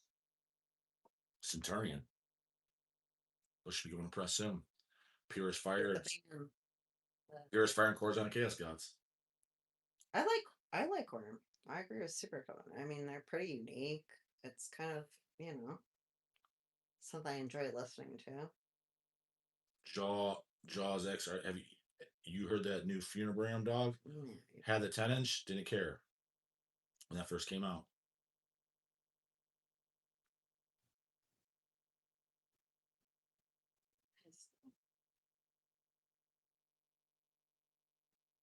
Shelton Wilson, what's Yeah. the dog's favorite Tish Yeah. non-full release? Yeah. Juvenile Answer Bride, Lily of House by the Cemetery tattoo. I mean, I think it's self-explanatory.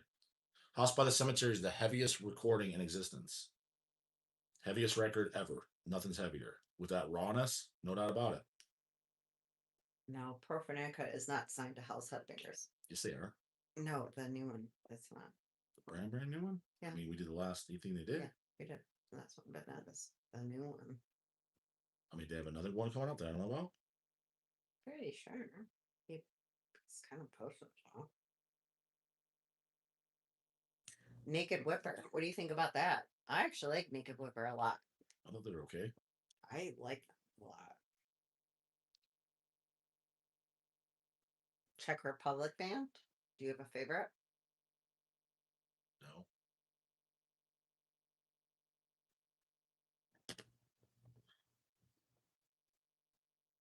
What is the John wants to know what is the best Immolation EP in your opinion?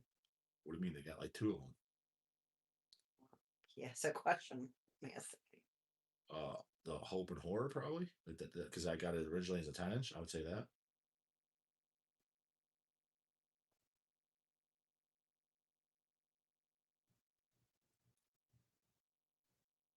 The Weakling has been. Brett Wilson, where HHR do a pressing of the Bone Crunch EP by Morgue. I would like to.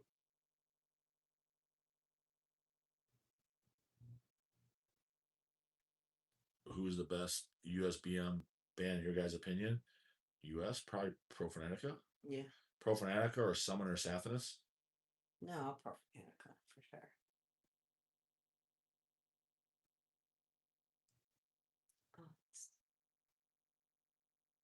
So wonder what is that? Weakling. Justin Brissett taught me in actual jams.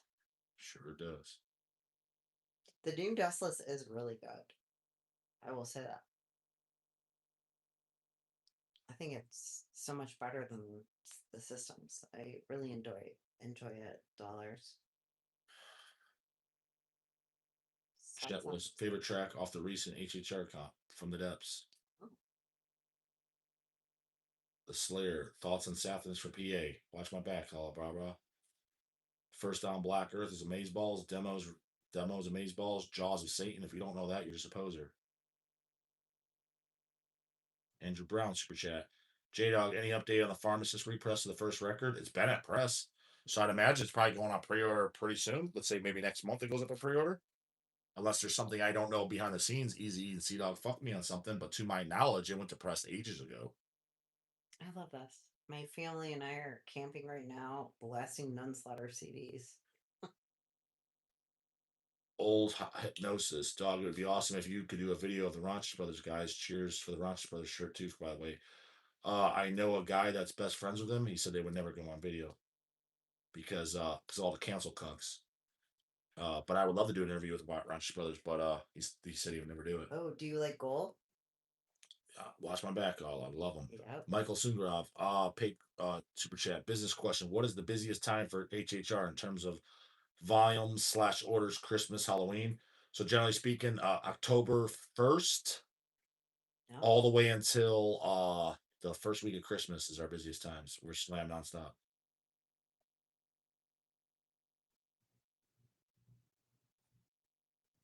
Cable, Live and Dead versus Show No Mercy. Show No Mercy is the greatest metal record ever written. Hammer Chan shows. We did not see Obsession. Yeah, no. We actually, a guy that works for us did, and he said it was amazing. Chet Wilson, Snooze Fest, diet question for, but what's the dog's favorite low-calorie snacks? Popcorn. Yeah, I guess if you want to talk about junk. And skinny cows. Yeah, I would say as far as more of a junk food treat, I would say that. Yeah. Screech Kids, what do you think about Oath of Iron Ritual by My Disaster? I like it, but everything after Angel Whore is I don't like know it, but I own it and I like it. But the last two disasters I didn't love. They're fine. I was kind of bored, but the other ones, Satan's Rituals and Oath, I like them. But Angel Whore Down is what I love. Do you like Apsu? Demos are good. Bereavement Ritual is good, but it's got way too much BS on there. After that, I never listened to anything. So not tarot, anything? I never even heard it. Never listened to it. World female dog likes that Swazi moose gut logo only.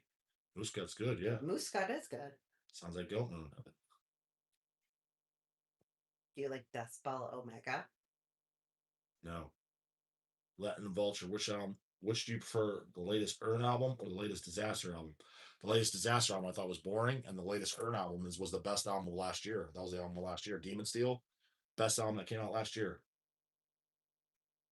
I saw we got a restock. I don't know if we got LPs too, but I pulled a CD today. What? Urn Demon Steel. Yeah, I don't know how many we got, but I thought that was the best album that came out last year. I got them both. Lindsay, have you seen The Furious, the hyper violent martial arts movie that just came out? So, no, I haven't, but I did watch the preview of it and I thought it looked pretty good. But I'm like I like to read stuff. That's what I'm doing. I love color. Yeah, grab him. Sorry. Yeah, get him. Cat stuff.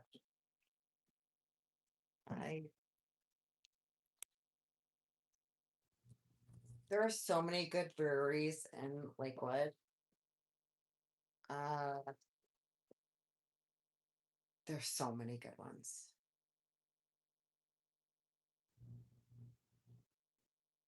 And again, the DSN paddle I will put in, like, so you guys know, I'll put in something for it. It's a girl on Etsy who does it.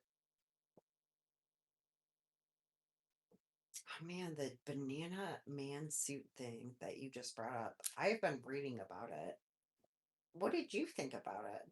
Was it terrible? Should they have said that? I am kind of curious about what everybody else thinks as I read it. So, I mean, like, you shouldn't say, like, everybody kill this motherfucker, right? Like, that, that was kind of awful. Hold on a sec. I don't like black metal or death metal. I've been super upfront with that. I listen to crappy death metal, horror punk stuff.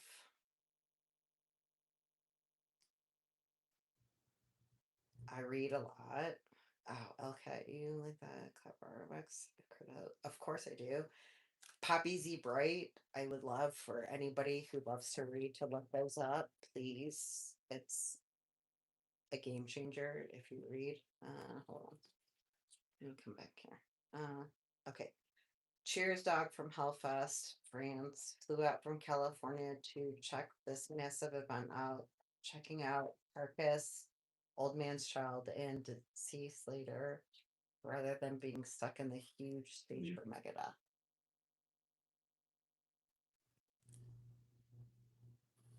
But I like terrible movies, like awful movies. I want like the Elvira crappy movies, B movies, love them.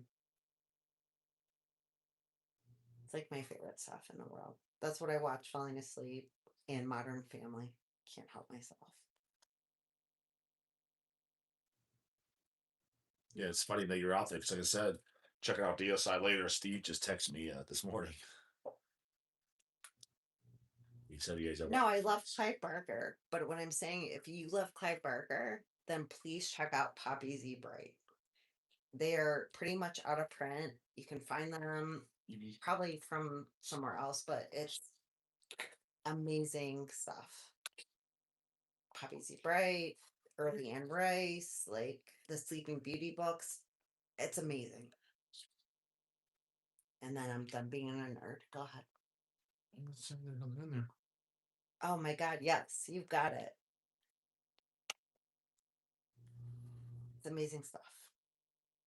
Chet Wilson and Dog's opinion. Are there any genuine bad albums? God damn it. Genuinely bad 80s death metal albums, EPs, demos? Yeah. I mean, I can't think off the top of my head like what I consider bad. But yeah, just because it's from the 80s and early 90s doesn't mean it was good. A lot of it was. The stuff that I don't know if there's anything that directly like there is, but I mean, I think it's a minority that just completely sucked. Some of it's just kind of like, do you really need this? Probably not.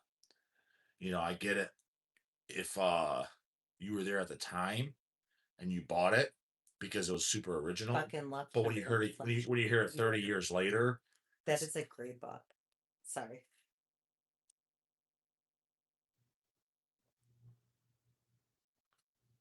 Dylan Schaub. Super chat. Dog, I know you're not a big Doom guy, but what's your favorite Doom artist slash album? Uh I also love this question. my Right, opinion. answer that. Proto Black Sabbath. Uh I do like the first Candlemass record too. I like Hour 13, Hour 13. Oh, I like Angel of Damnation a lot. I shouted them on the channel. I like them a lot actually. Lord of the Seven Churches is probably my favorite song by them. Also, opinions on Pig Destroyer. Good.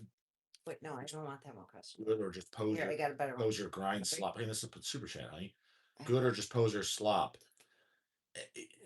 You know what? To be fair, to be completely fair, Pig Destroyer, I don't think I've ever listened to. It just seemed like modern, commercial, trendy, ear gauge having, neck beard having, all the guys at Relapse Records running around. That's what they listen to, but they never heard Disaster, Sadistic Intent, or Denial of God in their life. It just seemed like, yeah, is it extreme music? I'm sure it is. But it's like, I don't know, dude. If I'm going to listen to Grind, I'd rather listen to Hate Plow. Okay. I mean, can I ask you a question? Go ahead. This is from Barbara King. Doc, have you just ever thrown a record away? Like, just tossed it in the trash because it was totally sucked? No, because I own a fucking distro. I'll just toss it in there, or I'll toss it in. But have you ever heard something and you were like, "This is terrible"? I'm not like all the time. What comes to your mind first thing? Abruptum. Oh. Michael Sungrav, super chat. J-Dawg, best metal store in New Jersey is Vinyl Addiction. Today I went there Juneteenth off. Don't even know what that is. Picked up Disgorge, Consume Forsaken, Hellwitch 94 demo. Signed. Went last Saturday. Picked up Disavow 2007. That Disgorge, Consume the Forsaken, I'm assuming that's a CD because to my knowledge, that's never been on vinyl. Correct me if I'm wrong. Biffman, do you like Hackovitz? It's okay. I was in contact years and years ago with or that might have been a Ravager, Oscar, which was and Edgar's brother from Disgorge. We used to talk all the time on that shit. I don't remember what was that crap called, the instant messenger from Hotmail. This is back in the early 2000s. Used to talk to Oscar all the time. He was a Ravager, but I know Hackovitz is him or one of the, or they're cahoots. I thought Hackovitz was okay. Ravager's okay. Nothing I'd pick up and buy, but if somebody put it on, it's solid shit. I wouldn't shut it off either. Cable 9689. Me call. Did you get that Disavowed LP or CD? Oh, you guys asking him. Yeah, Disavowed. That first record is fantastic. I bought that back in the day when it first came out, and then Osmos Records did it on vinyl. I don't know, 6-7 years ago, which I wanted Hells to do for years. The second album I didn't like though. I didn't like that first record. I wish somebody would put the demo out.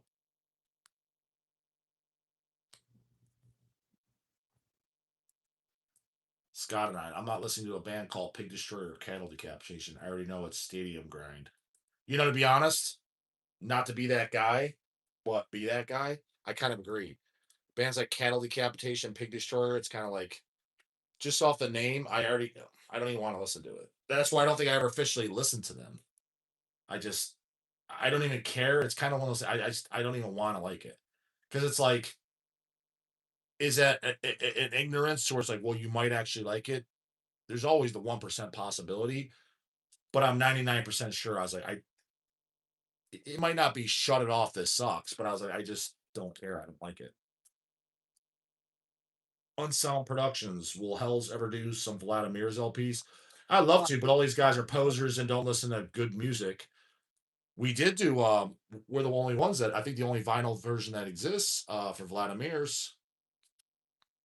Actually, I don't think we put the vinyl out. We did the This is my CD. favorite. The late hours. The last album that Vladimir's did. We did the Favorite late, thing in the world. I think High Roller Records did the vinyl. Again, this shit all burns up, but we put the CD out. We've never put a vinyl out. It might have been before your time, honey. But the first record that Craig at Reaper Metal Records, he put the first album out on CD. I would love to do a vinyl for that, but again, it's just it would sit, man, because people don't like good music, man. They want to listen to shitty music like Pig Destroyer and Weakling or Cattle Decapitation, like just in my opinion, just a bunch of fucking lame-o fucking music. I mean, Vladimir's, that's like good music. So good. I mean, Serpent Girl is their best album. So I would good. love to do that on vinyl. Probably my favorite song on there is the Elvis Presley like song. She's been worshiping the devil. I know she'll never be mine because she keeps on rattling about the number 9. And we got the number 9 tattooed on me. They know. Worshiping the devil. That's like great stuff. That's personal like stuff that I love, but all these fucking war metal tough guys that their jammies are their goddamn they sleep in sunglasses, bullet belts, and fucking combat boots and gauntlets. They're like, that's my nightie because I'm so caval. They don't listen to good music like that. They want to listen to another shitty ass fucking band that sounds like who knows, more Bassadon and Revenge and Blasphemy. Not that I have anything against those bands, but it's just like this shit all sounds the same, man. Right. It's all repetitive. I was like it's extreme. I'll give it that. I like the image. It's like I look at it. The guys look badass. I kind of want to like it, but I was like, this shit all sounds the same. Don't get me wrong. When Blasphemy came out, they had an original sound. Their songs didn't do much for me, but it was original as fuck at the time. But all these bands come out, and it's like this shit. I can't even tell this crap apart. It just sounds. It just blur. It just sounds like noise to me. It just all sounds the same. I can't tell these songs apart. I can't toe tap it. I can't hum it. And then the songs get stuck in my head. I was like, it just sounds like a ball of bullshit. Do you think you would link up with your brother again for an episode of Hellcast? Or, I mean, we just did that a month ago. Him. Yeah. We just did a month ago. Okay, Check my back on that. Yeah. Cheesock, which is Ian. Ian, get up. Your username licks balls. Ian, here's what you need to change your name at. Change it to Ian. Change it to Ian dash Destroyer 666 kicks fucking ass. That's your new user ID, goddammit. Oh, He says super chat. Ian again. I love hearing you shit on obscure black metal bands. Please list some of them. Hey Hellcat. Shitty obscure black metal bands? Wait, about me? What I mean, the list is to poke fun at them. Yes. Is Vlad Tepes, Mutilation, Belkatir, Mutilation. To be fair, though, my favorite one is different now. To be fair, it's Grog later. No, hang on. I will say this: when I did go back and listen to like Mutilation, the first one was it Vampires? I didn't. I didn't like it. Sucks. Forest sucks dick. I'm gonna say that right now. And then there's another one. It's like Grogulator. It's awful. Yeah. But to be fair, when I went back and put on that Mutilation, I didn't like it, but I'm like, okay, this isn't as bad as I remember. And I can at least see how somebody could like this. Same with Moonblood. My experience with Moonblood was no, Moonblood is fine. You never listen to it, honey.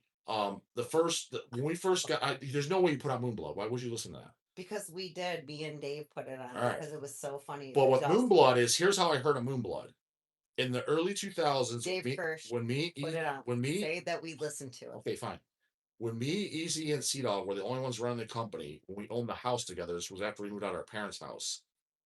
We got like 3 Moonbloods. I know Blunt and Creed was one of them. I think Taster German Steel was another one, and there was a third one. We got bootleg versions. They looked like good bootlegs, and they came in these slipcase CDs. And I think we got 50 of each. Keep in mind, I was still working a day job. We're still getting them. Hang on. I was still working a day job at this point, right? So we were small. We got 50s in stock. Dawg put on the site. I was the one back then. I was casing the CDs and stuff. Never heard of this band. Before I even had them cased, we sold all 50 of all 3 titles. I'm like, what the fuck? I was like, I never even heard of this band. I was like, what is this? So I threw it on the player. This is probably about 2005, 2006, 2007 at the latest. And listen, I'm like, this shit fucking sucks ass. I was like, why is everyone buying this? To be fair, then, when Iron Bonehead repressed all that stuff officially, I don't remember which one I re-put on the player. It might have been Taster German Steel. I put it on the player again. I'm like, all right, I recheck myself. I don't think this sucks ass. I personally don't love it. I personally wouldn't buy it. Yeah, it sucks. I was like, but I can at least see how someone I don't. they have something going on, as I could see. I get a And that lot. was it. But with my But initial impressions, I'm like, this shit is unlistenable. I was like, why are people buying this garbage? And then that was my stance. So I was really, I don't want to say bitter, but I'm like, this is garbage. Going back, Can't- trying with an open mind. Wait, Dog, Pantera, or Vlad Tempest? I will say this. Pantera for sure. Yeah, Pantera. Now, don't be wrong. Vlad Tempest is more. The old school Pantera, like Who gives a fuck? It all over it blows. now, like the old stuff. I love it. That's the glam shit. But I mean, I yeah. love the glam shit. If I just for listen, as far as pure metalized blood, Vlad Tempest. As far as what would I rather listen to in the background, because I don't like either, be Pantera. What is Red Freedom said? L-Cat getting doggy and put on banana guy. I did. I said that was terrible. You don't really know what happened with that guy. Who? What? The banana guy. Who the fuck's banana? Box Oxa?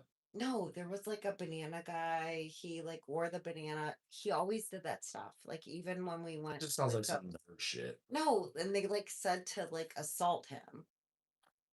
The only thing I know about Why? Like somebody tell him what I'm talking about. all I know is when I think of banana and bands is I remember I think it was the second or third time I met Dawn of the Dead. So we weren't friends yet. There we go. We were at me, Easy, and Sea Dog is in our early years. We're still living with our parents. Thank you, Tyrone. We would try to vend at every local show. We'd set up a stand and vend. Well, you're not hearing what I'm saying about. All right, tell the story. We're vending, and Big D comes up to our stand again, second or third time I met him. He's looking through our distro bin, and Box of Oxen in there. And he looks at it because it's all in like old English font. He's like, he looks at this like, what does this say? He's like, does that say fucking banana? And he looks over at Mike Hughes. He's like, fuck yeah, dude. He's like, I'm starting a new metal band. It's gonna be called fucking Peach. He's like, what are these fucking dumb bands doing? He's like, this is the shit I'm talking about. This is what's destroying our scene. Fucking banana. I was like, well, it doesn't say banana. He's like, it may as well, dude. He's like, that's what it looks like. Okay, so tell Justin the story of what happened with the banana guy. Like a guy was. This is some fucking nerd. Who cares? He was wearing a banana thing. Just some fucking goddamn twinker. He got assaulted, and somebody told rightfully so. Like Paul Bailoff, he needs to be found, thrown out, and destroyed.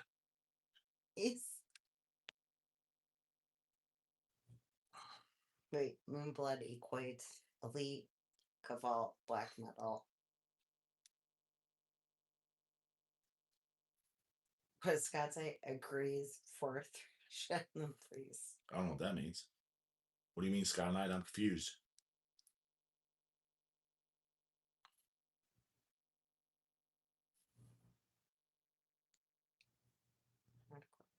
Fuck out the banana guy. Yeah, so this is what he. Yes, here, check that. Hardcore bands that fuck up the banana guy in the crowd, and it like they like fucked him up. Jamie McNeil, what are your thoughts on Michael Gray's Misfits era? Love it. He just ran over them. It's goated as fuck. I love it. American Psycho and Famous Monsters, huge fan. Oh yeah, huge fans. Huge fan, dude. Famous Monsters. I mean, I prefer the Glenn Danzig era. What's your favorite? Without a doubt, Walk Among Us is my favorite record. I mean, Walk Among Us is one of my favorite records ever. I mean, I Turned Into a Martian is on there. I mean, Astro Zombies. I mean, I think it's one of the greatest. Walk Among Us is one of the greatest musical records written ever, in my opinion. Like by far. I love Static Age. I love I know he did, right? If you Wolf's Blood, or you want to call it Earth AD, whatever they call this, the two titles. I mean, those three are fucking amazing. But I like American Psycho and Famous Monsters a lot. You're like in Cleveland, you're around. Like, what is something like that you could like check out, like American Werewolves? Like, well, if they're playing, most people don't know though. Yeah, but I mean, if you're in Cleveland, I mean, you got to make. I don't know if they're playing or not. No, Doesn't mean they're just playing. American Werewolves is American Werewolves. If you like the Misfits, Sam Hain, Danzig. But it doesn't really. It doesn't sound like those, but it's high. But it does. It's its own spin on it. It's not a ripoff. It's kind of like it's the way I describe American Werewolves is kind of like Exhumed, especially early Exhumed, to Carcass. When Exhumed first came out, people were like, this is a Carcass ripoff. You're like, not fucking really, bro. I was like, yeah, it has a Carcass influence. I was like, but this doesn't sound like Carcass. Yes, I can hear that they like Carcass, but this is not a Carcass ripoff. For example, Pharmacist is a Carcass worship band. General Surgery is a Carcass worship band. Hemorrhage, a lot of Carcass worship, but with punk and other influences in there. But Exhumed and Impaled, not really, bro. That's kind of how American Werewolves is. Oh, it's just a Misfits and Sam Hain worship. Yeah. It's that's their biggest influence. You can hear that, but I was like, it has an identity of its own, big time, dude. Do you like Manimals? I like their EP a lot, but I never heard anything else. Their first EP, what am I drawing a blank? Is fantastic, but I never heard anything else. Their first 12-inch EP, I'm drawing a blank what it's called, and I got into that late. I got into that probably about 2010. Do you have a copy of Misfits 12 Hits from Hell? Fuck yeah, I do.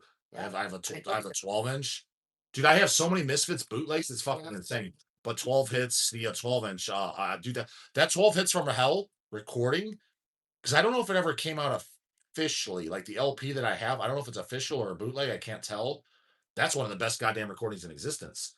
Because it's the same songs from albums, but it's a different recording, and that's 12 hits from hell is amazing. It's got the Blood on the Harvest. Yeah. What is this? Mark Cobley, Mark's super chat. Graves Era is what I turned onto first by Misfits, then went back. All the era is great. Yeah, 100%. Yeah. I mean, because it's you're probably about my age. How old are you? He grew up in the '90s and he heard American Psycho. Marco, how old are you? It's probably about that. He heard American Tell me Psycho, how old you are. and then he's like, "What's this band?" Because Misfits was because 12 Misfits. Hits from Hell. Agreed. So great. So great. Oh shit! Coffin Shakers. Of course, we love Shaq. Well, so Coffin Shakers is like this. That's the only country band I like. However, Coffin Shakers is a band that I like some songs a lot, but I don't like every song by them. They have songs where I'm like, I don't like this one. But they have songs like Walpurgis Nights, yeah, and Hell Is Here. The Coffin Shakers it really did change my life. I had heard so many things. It changed my life. Yeah, Blood on the Harvest. That's what it's called. Scott Manimals. Yeah. Yep. That's the only thing I know. I like that a lot, but I've never heard anything else. It's just one of those things. Just didn't hear. But the Blood on the Harvest is that EP is really really good. That I like a lot. Dismemberment. Famous Monsters is a fantastic album, dude. Famous Monsters is amazeball beginning to end, dude. Dude, Dust to Dust is my favorite song. Pumpkinhead is amazing. Forbidden Zone. I mean that Scream. Do you dig Cancer Slug? Do you know Cancer Slug? I never. Everyone keeps telling me. I probably. I guess I don't know. I never listen. It's Misfits type stuff. I never listened to them.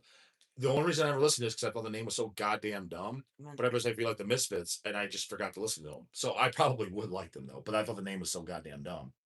If you like horror punk, you probably like Calabrese. Yeah, I'll check it out. I seen the name, but again, I never. Dude, there. If you look up horror punk, the genre, there's so many fucking bands.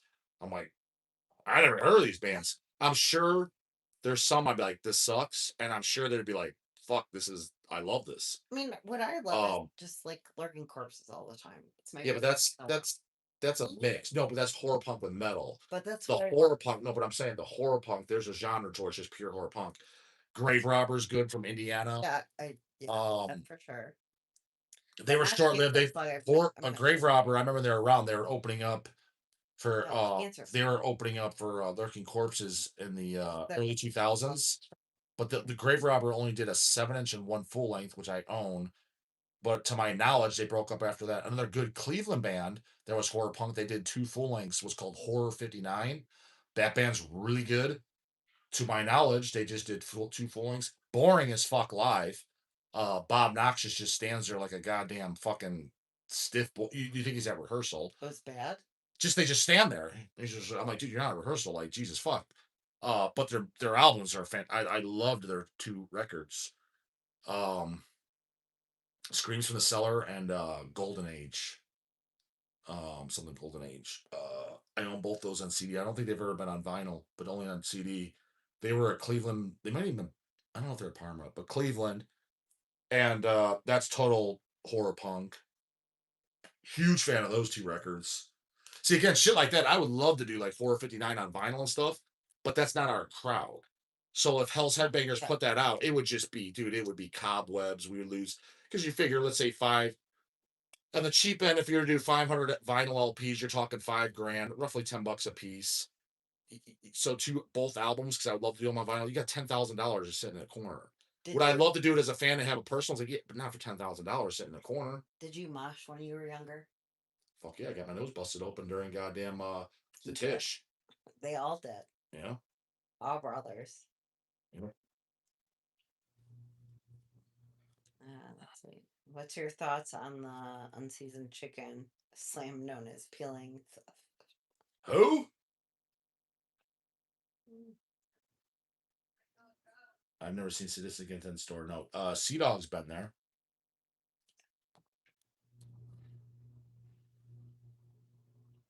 Barbie, any chance of a Help Storm repress?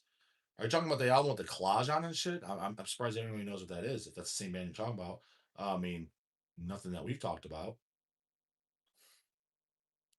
I would be surprised about that.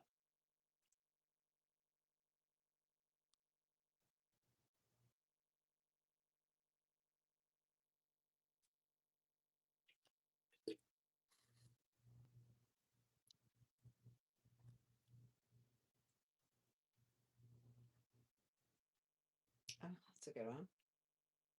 What is it? What did Doc think about Exhumed Iron Reagan split album? It's good. I mean, Exhumed for me, Gore Metal and Slaughter Cult, nothing tops it. And then all the albums I like, Necrocracy and all them. But the later album that I liked a lot was Horror, and that was their third last album. I really liked Horror a lot because there's an enormous Repulsion influence on it, and the songs are just straight to the point, so good, jamming. But I like everything the Exhume's ever recorded. Everything they've done, I like. But even the new album, I'm just like, the new Exhume to me was kind of like the new Immolation. It's good, but it's kind of the same old, same old. Nothing really stands out, and it doesn't hold a candle to Gore Metal or Slaughter Cult. It's good. It's formula. Um, they didn't pull a Carcass, No Love Lost bullshit. There's no keyboards and no female vocals. They didn't sway from the formula. But and I understand that's nothing against them. Gore Metal and Slaughter Cult is just so hard to top. Um, it's kind of like, will Cannibal ever do an album better than Tomb Mutilated? Sound is no. It's such a magical thing. It's like it's nothing against them. It's just it's impossible to do. You know, Carcass will never do another record better than Symphonies of Sickness, even if they're to try to go back and do their old stuff again. They just some stuff just can't be recaptured. Um, but Exhumed doesn't have it done in the catalog. Death Revenge took me the longest to get into. At first, I thought it was kind of boring, but giving it multiple chances because I even have the Die Hard box set thing. Um, I like it a lot now, like, but nowhere near, like I said, as the first two. It's a great album, but when it first came out, I was kind of like, it was like the first one. I was like, I kind of like this. I was like, it's awesome to see Ross Dolan on there. I mean Ross Sewage again because I think Ross Sewage has some of the best low vocals in the biz. Always thought that his lows are just so fucking killer. But I was like, dude, I'm kind of bored. But as I got to know it and listen to it and read the lyrics, because I was like, it's a good record. It's a good solid death metal record. But it took a good 4 listens for it to grow on me. Um, so Erratic 99, $10 super chat, no question. Appreciate that, homeboy. Again, the super chats are what really keep me motivated to do these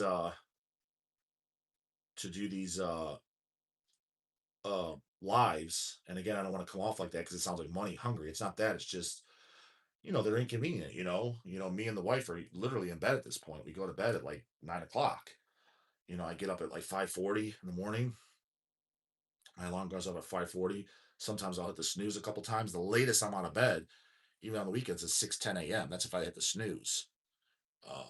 But I'm usually up at 5:40 to between 5:40 and 5:50. I'm out of bed, and then sometimes I wake up a little bit beforehand I'm up at 5:30, so I'm in bed at 9 o'clock, man. It's 10:40, so um, it's super busy, and a lot of times on weekends we either have family shit, we have our niece, maybe something on my side. I got to go to my parents tomorrow, because I got a personal life, So for me to have like to do these, that's why I've been delaying it. But when there's super chat, it's like it motivates. It almost like forces me to do it. It's like, well, it's kind of like you're stupid if you don't. So take that for what you will. If you guys want to see more and more of these, that like I don't like to say that because it sounds like, oh, guys just doing it for money. It's like you gotta understand it's inconvenient because I can't do them during the day during the hell's hours because I gotta get orders out. So it's like, what am I supposed to do? Like before I know it, dude, my day's over like that. So it's like I don't have time to do them.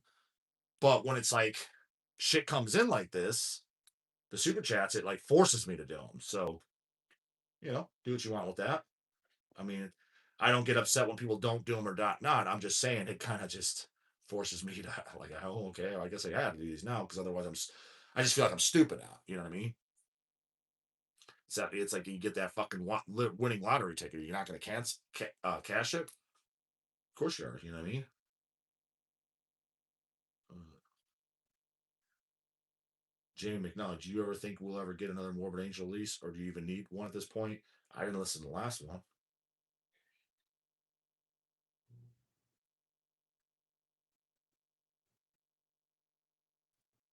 Leather and Steel, I appreciate Dog being up and at 'em, getting my orders out. Believe me, dude, that's what I'm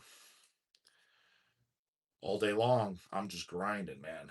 Emails, fucking just managing business shit behind the scenes, getting orders out. It's just non fucking stop. No, don't get me wrong. I wouldn't want it any other way.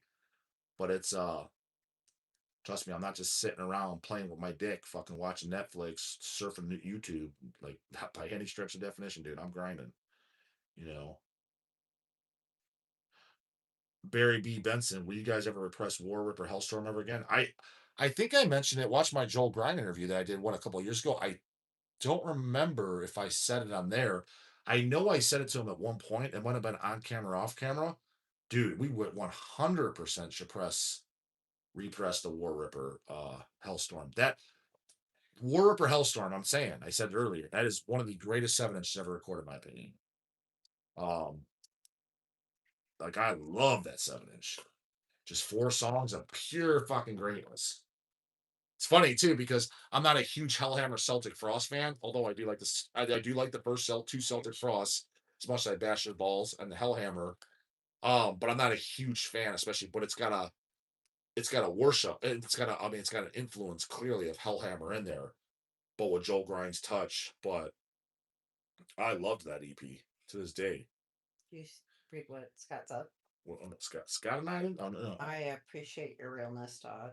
Why HHR is superior to other labels, distros, pure, honest, heavy metal dudes working hard and making money and treating the bands 100% fair. And we do. I think so. I mean, everyone that's worked with us, that's what I love when you get these fucking T-boners that try to call me out or call people out. Anyone that's ever worked for us can vouch for us. Like whether you played Hell's Head Bash back in the day, whether you've been a band signed to us, whether you played Dead by Dog. Like, unbiasedly, I mean, ask any of the guys. I said, just ask them if you know them. If you're in Germany, ask any of the guys. Attic, how were you treated at Dead by Dog?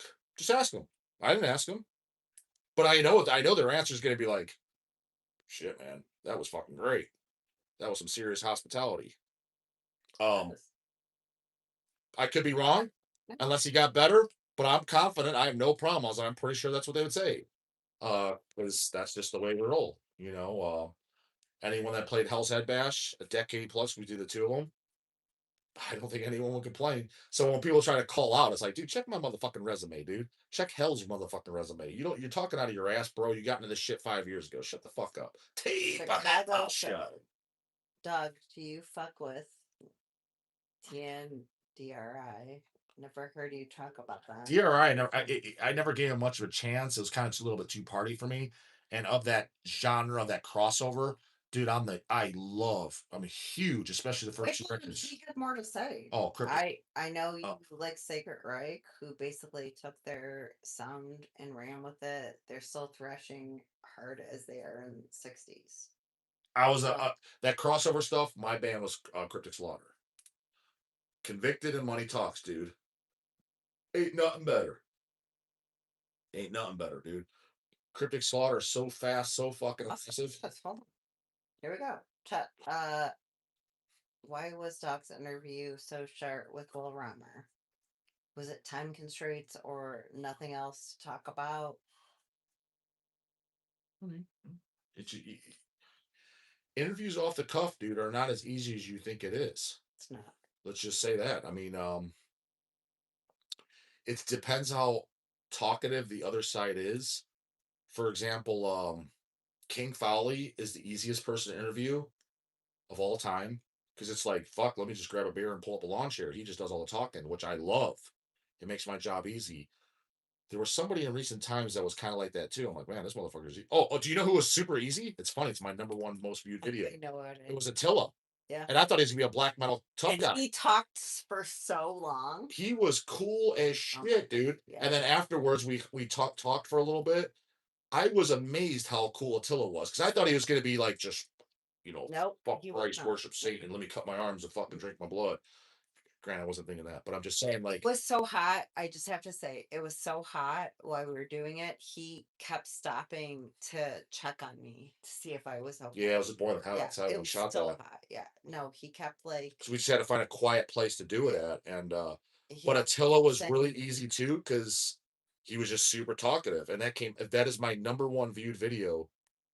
My number one viewed video, just by the stats, is Attila, and I think my first Glenn Benton is number two, and then Corpse Grinder is number three. Look at this. Jamie McNally said, "L-Cat, do you ever think about doing a separate channel with books or whatever you recommend?" We've talked about that too. Yeah, but I don't think it would be. I'm not as easy as Justin is. I'm not gonna have like trolls fuck around with me. It's not easy for me. He takes it easier on his chin. Oh, here we go. One guy asked me, cut off. Oh, What do you think? What do you think of Trench Shell? Yeah, Barry Bean Benson. What do you think of Trench Shell? So Trench Shell, we put all their stuff out. We did their 7-inch, which I don't know if that was their demo or just their 7-inch, but it was their first release. At least I don't know if they did a demo tape. I'm unfamiliar. And then we did their full length. I like them, but again, it was more Hellhammer, Celtic Frost Worship. Not my forte of what I love, but I did enjoy those releases. J-dawg was a huge fan of them. Hushy, I believe, he set that up with them. I always respect the Australian scene and the Australian. I never met anybody from Australia that was a dick. I even the bands that I'm not a huge fan of, but I respect them. When I met them, I was like, I enjoy their company. Every single, it's almost like I can become friends with them no matter what. I'm sure there's exceptions that I haven't met, but the ones that I have, I was always an extremely good experience. so I was blown away when I first met Glenn from Destructor because I never talked to him. J-dawg always talked to him when we set up Nuclear Storm because Nuclear Storm was our Huskies are the best. Nuclear Storm CD was our third Hell's Headbangers release. I never talked to Glenn. Glenn didn't even know who J-dawg was or Justin was. Nothing. He talked to Chase, and it was towards the end of the night at Hell's Head Bash when Destructor played, and I was amazed how cool Glenn was. Because I expected him to be more of this Cavalt guy, and he wasn't at all. Did you tell him like what he was just all, no, I told this for the he's excited to be. I'm not getting to that again. He like went and stayed with them for like fucking a month. Oh well, that was way back in the day. Well, no, he stayed with multiple guys. He stayed with Howitzer from Gospel of the Horns, who I'm trying to get on the channel. Love Gospel. But like the Australia guys just open up their arms to everybody. Very, very cool. Yeah. And they keep saying so. Trench Shell is kind of like, yeah. I never even met them. I never even talked to Hushy. J-dawg did. I just know they're cool guys, and I enjoyed the stuff. It's just the Hellhammer Celtic Frost Worship stuff is not my forte. But the releases that we did, that J-dawg set up, I listen to them like, oh, I'm entertained. I do enjoy them.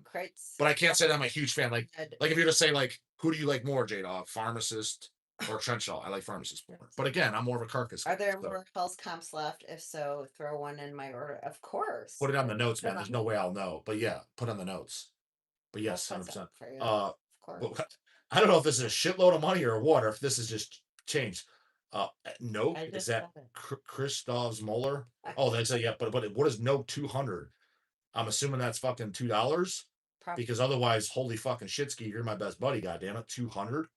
There's no way that's converts to USDs. Because goddamn, that's I almost feel I feel like I owe you something. I'll send you 10 comps for that.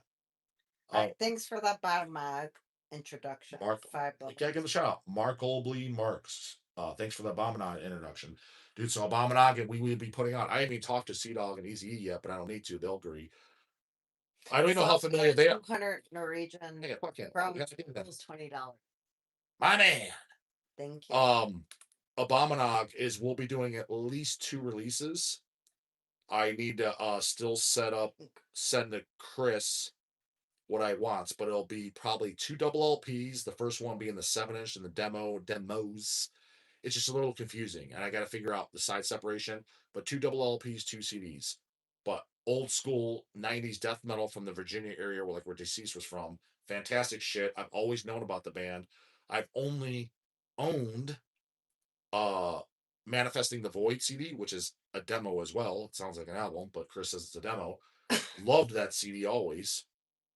And then the Dark Museum, I got some from him. They sold out like that.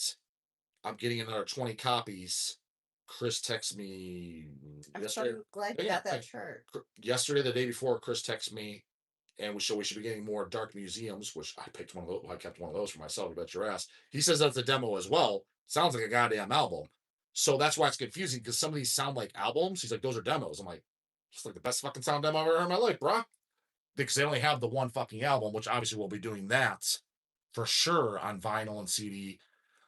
So I have to figure out, especially with the side separation and shit, email them, get approval. But for sure, out the gate, we'll do at least 2 Abominogs, CD and LPs, and then the goal is if I do a Dead by Dawg Volume 3, I definitely want Abominog to play. But old school band, been around since 1990, great shit. You probably didn't know about them. At least check them out. They're killer. Joey Marks, super chat. Doug, were you able to hang with Glenn and Steve after the interview? For like 2 hours. The set list was badass. Bastards of Christ and Forever Hate You. You know, it's funny, and I didn't ask them because I don't like doing that. Like, hey, it's good to meet you. I wondered if they played those because I said something, especially Serpents and Bastard of Christ. Bastard of Christ is probably my favorite song in existence. Australia. So it could just be coincidence, but and I don't like to ask because I feel like I don't know. Just feel like stupid asking. Like, do you think that they did that though? I don't know. I don't like to ask because what are they gonna say? Yeah, just to make me happy, or if it's who the fuck do you think you are, bro? I forgot our conversation after it happened, which I'm like, point taken. All right. So I don't know. Serious weight with your coaching, dog. Can't wait to get back at my regular gym and start again. Wait, who? Where? Right here. Did you hire me for coaching, or you just took some tips on the coaching? Did you hire me for coach? Because I don't do DL underscore. That's not your name, obviously. Did you hire me for actual coaching? Because I got a client right now. He's down 42 pounds in 2 months of coaching. Now, granted, to be fair, he is on the Reddit True Tide, which makes shit easier. But he's training, got him on his diets. That's all he's doing. I think he wants to add in TRT too, because his test levels are not shit. He's in his 40s, but they're like mid level. And he's talking about doing TRT, how to do that. I'm like, yeah, you're not like you don't need it, but I was like, you could be more optimal. I was like, but if you want to add it, I was like, we could do this. Yeah, I mean, it's super safe. I was like, I can help you with that. I was like, we'll just monitor your blood work. I was like, stay with me for at least 3 months so I can monitor that, make sure we see whatever labs get skewed, which will be very, very, if anything, a very, very little off a TRT dose. I was like, but let's do 3 months so I can monitor that to see what your blood viscosity is, watch your blood pressure, watch your cholesterol profile, because that's mainly what's going to throw off. I was like, but dude, after 3 months, if we get that in range and keep that everything where it needs to be with whatever protocol we need to do, was like, you'll be good to go, dude. I mean, your life will be changed. You'll be optimal as fuck. So, Kitty cat. but yeah, he's 2 months in. He's down 42 pounds. So, This is Trey. Trey has a cat. So Trey is, he's like 3 weeks. I have him off his peptides too. Because I like to cycle them, because the thing is with peptides, there's no long-term research. So you don't know like how long to stay on them. So I did 6 months straight with them on the peptides, BPC 157, TB 500. I think I was doing 500 micrograms of each. And then I was doing 10 milligrams of glutathione all in one shot first thing in the morning.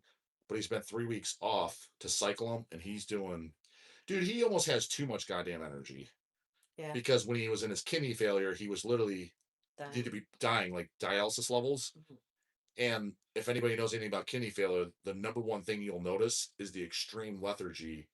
Like pro bodybuilders that are open when they go through kidney failure, the one thing they have in common, they're like, dude, just to take out the trash is literally I like harder. this question. It's harder than getting ready to do a 600-pound Well, squat. dear cat. So hang on. So like it was obvious how lethargic he was, and now he has so much energy. So we know his kidney function's good. So do your cats love you equally? Mm, Notice that some of your youngest cats love. they all love us, but they They have they bind to choice. they have their personalities to where they bind. Like Trey sleeps with Lindsay under the blanket. He's so fucking funny, dude. He goes underneath the blankets. Like he paws at him. He wants, like, he sleeps under the goddamn blankets like a person. It's the funniest shit in the world. And if Lindsay's not in the room in time, then he'll come up and curl up next to me. So he'll sleep with her every night. There's not one night so we haven't done. Evie will sleep with me every night. Charlie, he back and forth. Like he'll lay on us, and then he moves around. Snake, he would lay with us all the time, but we can't have him in the room at the same time because him and Trey can't be. Trey does roll. Snake tries to hurt Trey, so we can't have him in the same room. But Snake would sleep with us every night prior, and if sometimes we give Snake some room time, we'll let Trey run around in here or in the living room and stuff, and Snake will come lay with us. And then Lizzie, she just stays in the basement because that's where her place is. Chet said I have a Charlie too. Oh, like a Siamese looking cat. I don't know. Do you have a Siamese cat? Charlie is the friendliest of all. Like Charlie's like, he doesn't have a bad bone in him. Like all the other cats like him, and all people like him. Like nobody dislikes Charlie. Like nobody. Well, He lets Trey. He lets Trey always likes to play with Charlie, but Charlie doesn't want to play. And Charlie's twice his size, and Charlie has all his claws. So it's funny. Like Trey will put him in a headlock. You don't have any great things about letting your cats be together. No, we didn't do a good thing either. So just the only problem is him and Snake. They don't like each other. have a good cat. Be good. I don't know. Be But great. We don't have a great situation. We have to keep them apart. just those two. But yeah, Trey likes playing with Charlie the most, and then he'll try to play with Evie. Will play with him too. She was actually just chasing him around too. She gets kind of stubborn, but huh?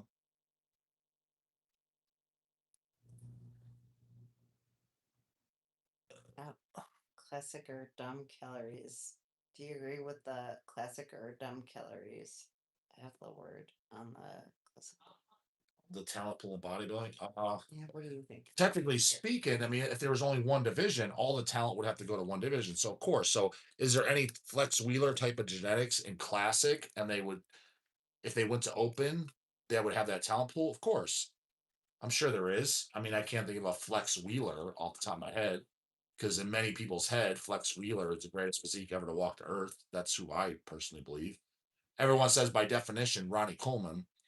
Ronnie Coleman is the most successful, and he run 8 Olympias, and yes, he was beyond impressive. But if I had to choose whose physique would I rather have walking around with, Flex Wheeler or Ronnie Coleman, I would take Flex Wheeler all day.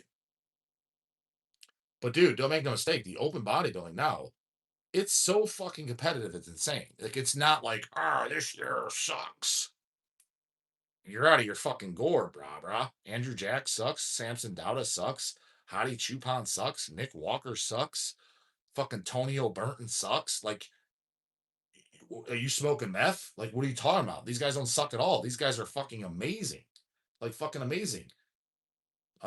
Derek Lunsford is amazing. I mean, his arms kind of like are kind of a little funky looking. I'm not gonna lie on that. The separation and shit is kind of like, what the fuck's going on there? It could be just genetic. It could be, who knows? People say he's shooting them or whatever, but they're all shooting their arms. Well, maybe not all, but most. So who the fuck knows? But I mean, he definitely don't suck. So I don't know. I think this year is great. Chris McGrath, dog, do you like running? Have you ever ran a marathon? No and no. I do the treadmill and I'll get up to a running pace to get my heart rate up to get into more of a fat burning zone. But most of it is walking at a fast pace on a incline, usually 3.7 speed at a 6.0 incline is what I average at. But I'll go on a flat incline and like maybe a 7.5 speed to get my heart rate up to get in a fat burning zone. But I've never ran a marathon. No, there's no way I'd be able to do that. No, I mean I'm sure I can build up to it, but You could not. uh, You're old. We're both. Chet Wilson, running can be stressful for your joints. I mean, how bad can it be for your joints running, dude? You're not having any resistance on you. I mean, sitting on the couch like a fat ass is fucking stressful for your fucking heart. So what would you rather stress out, your joints or your heart? You tell me, Holmes. Sounds like you coping with excuses so that way you don't have to do no goddamn work. You can just sit on the couch, eat bonbons and cheese puffs, be a But like fat, you're Peggy. be a fucking fat shit, and be like, this is why I don't do it. That's what I mean. I'm not saying that for sure. How about it's just life? It might be Nick Walker on the other side. I'm just saying, like that's what it sounds like to me No, when you say bitch ass compound. about life. Like life is hard. Life is not hard. Life is easy as Life fuck. is hard. No, that's a bitch ass cop out shit. No, life is hard. No, it's not. It is totally That's how you look at it. Not in America. Fuck no, it ain't. You got kids in goddamn fucking Taiwan or wherever, fucking with machine guns or And whatever. what's your kid? Vietnam. You ain't doing shit. That's the problem. Isaac McNard, what is your early predictions of the Mr. Olympia? I mean, Hottie Chupon's my boy, but that guy getting kind of old. He's entering dog category. If you know, once you hit 40, it becomes an uphill battle. I don't give a shit what Dexter Jackson did. He's a genetic anomaly. Hell, even fucking it's funny, Steve Kuklo, who's retired now, he was hitting the 40 when he was still competing. He even said he's like one of the hottest guys I've ever seen. he was even saying, see, I think he retired 39 or whatever a couple years ago. He's like, dude, I don't know how guys like Dexter win as long. He's like, people don't understand how impressive that is. He's like, I'm getting close to 40. He's like, this is getting harder and harder, and like this is not, and it is. Like, dude, I can't train nowhere near like I could in my 20s and 30s. Like nowhere fucking even close. He's saying like we're making the shirts in the fucking sweatshop. No, we make those shirts.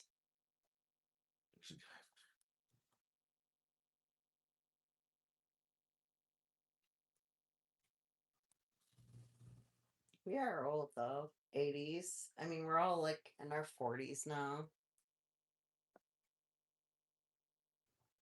I know I sound stupid. Sorry.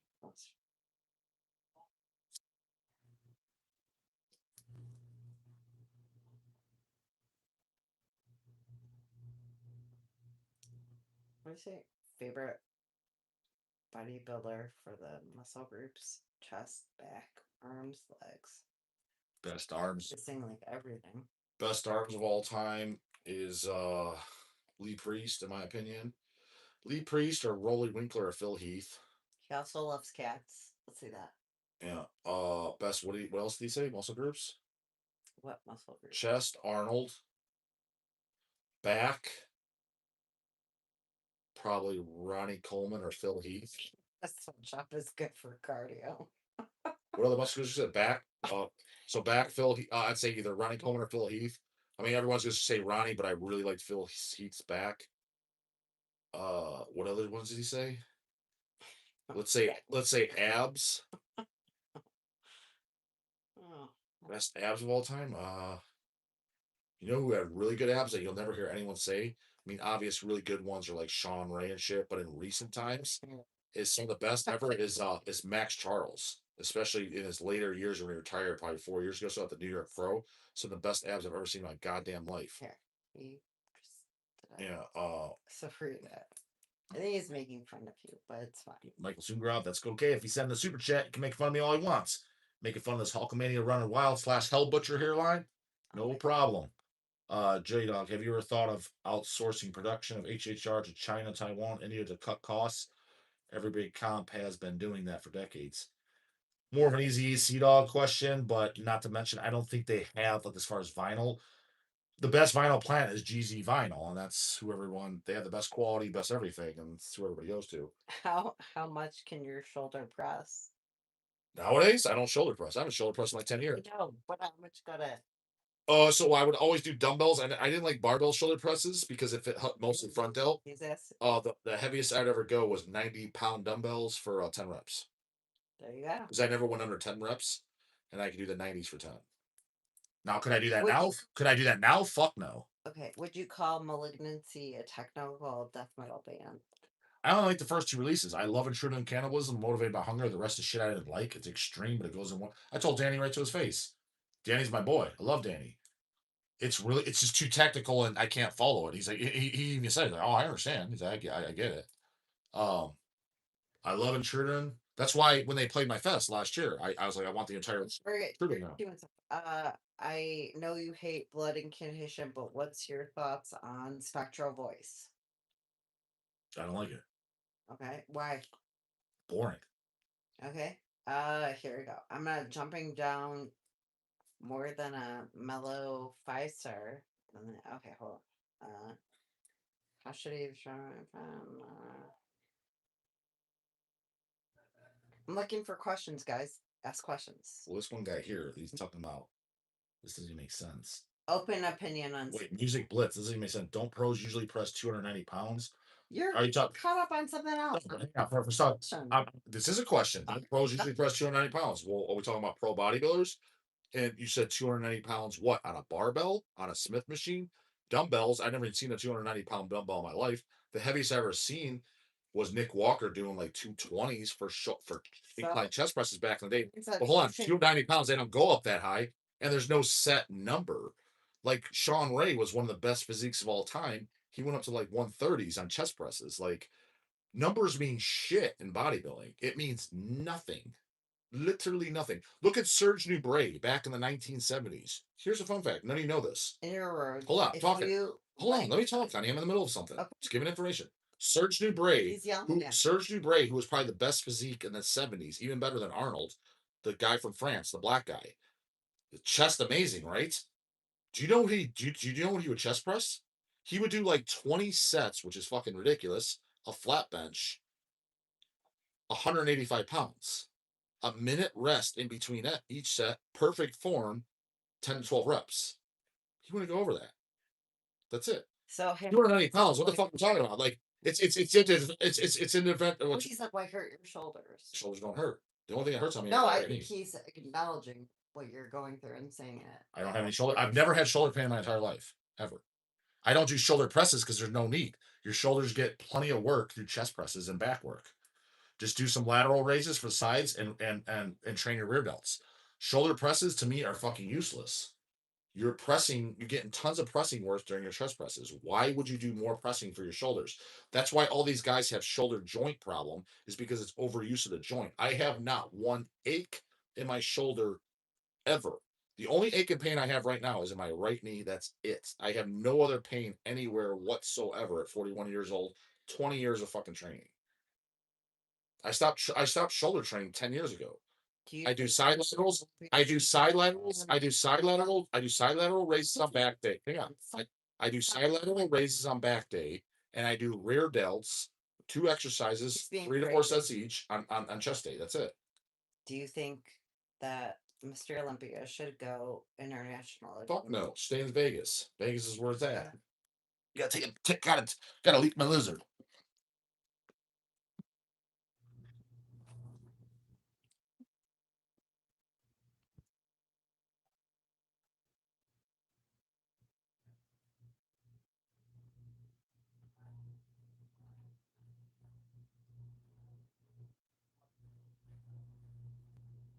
L-Cat's favorite what?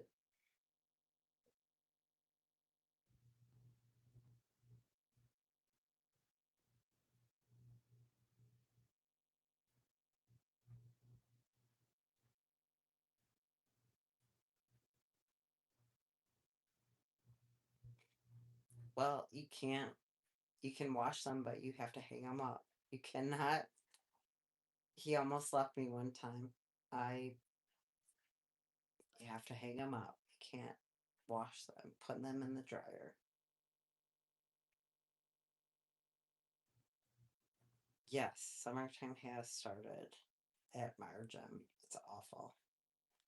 They're children, but they're children. I don't mind.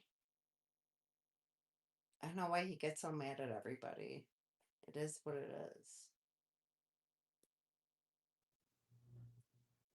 Health career bitch about you smoking cigs. I smoke cigarettes. I really don't care what you think about it.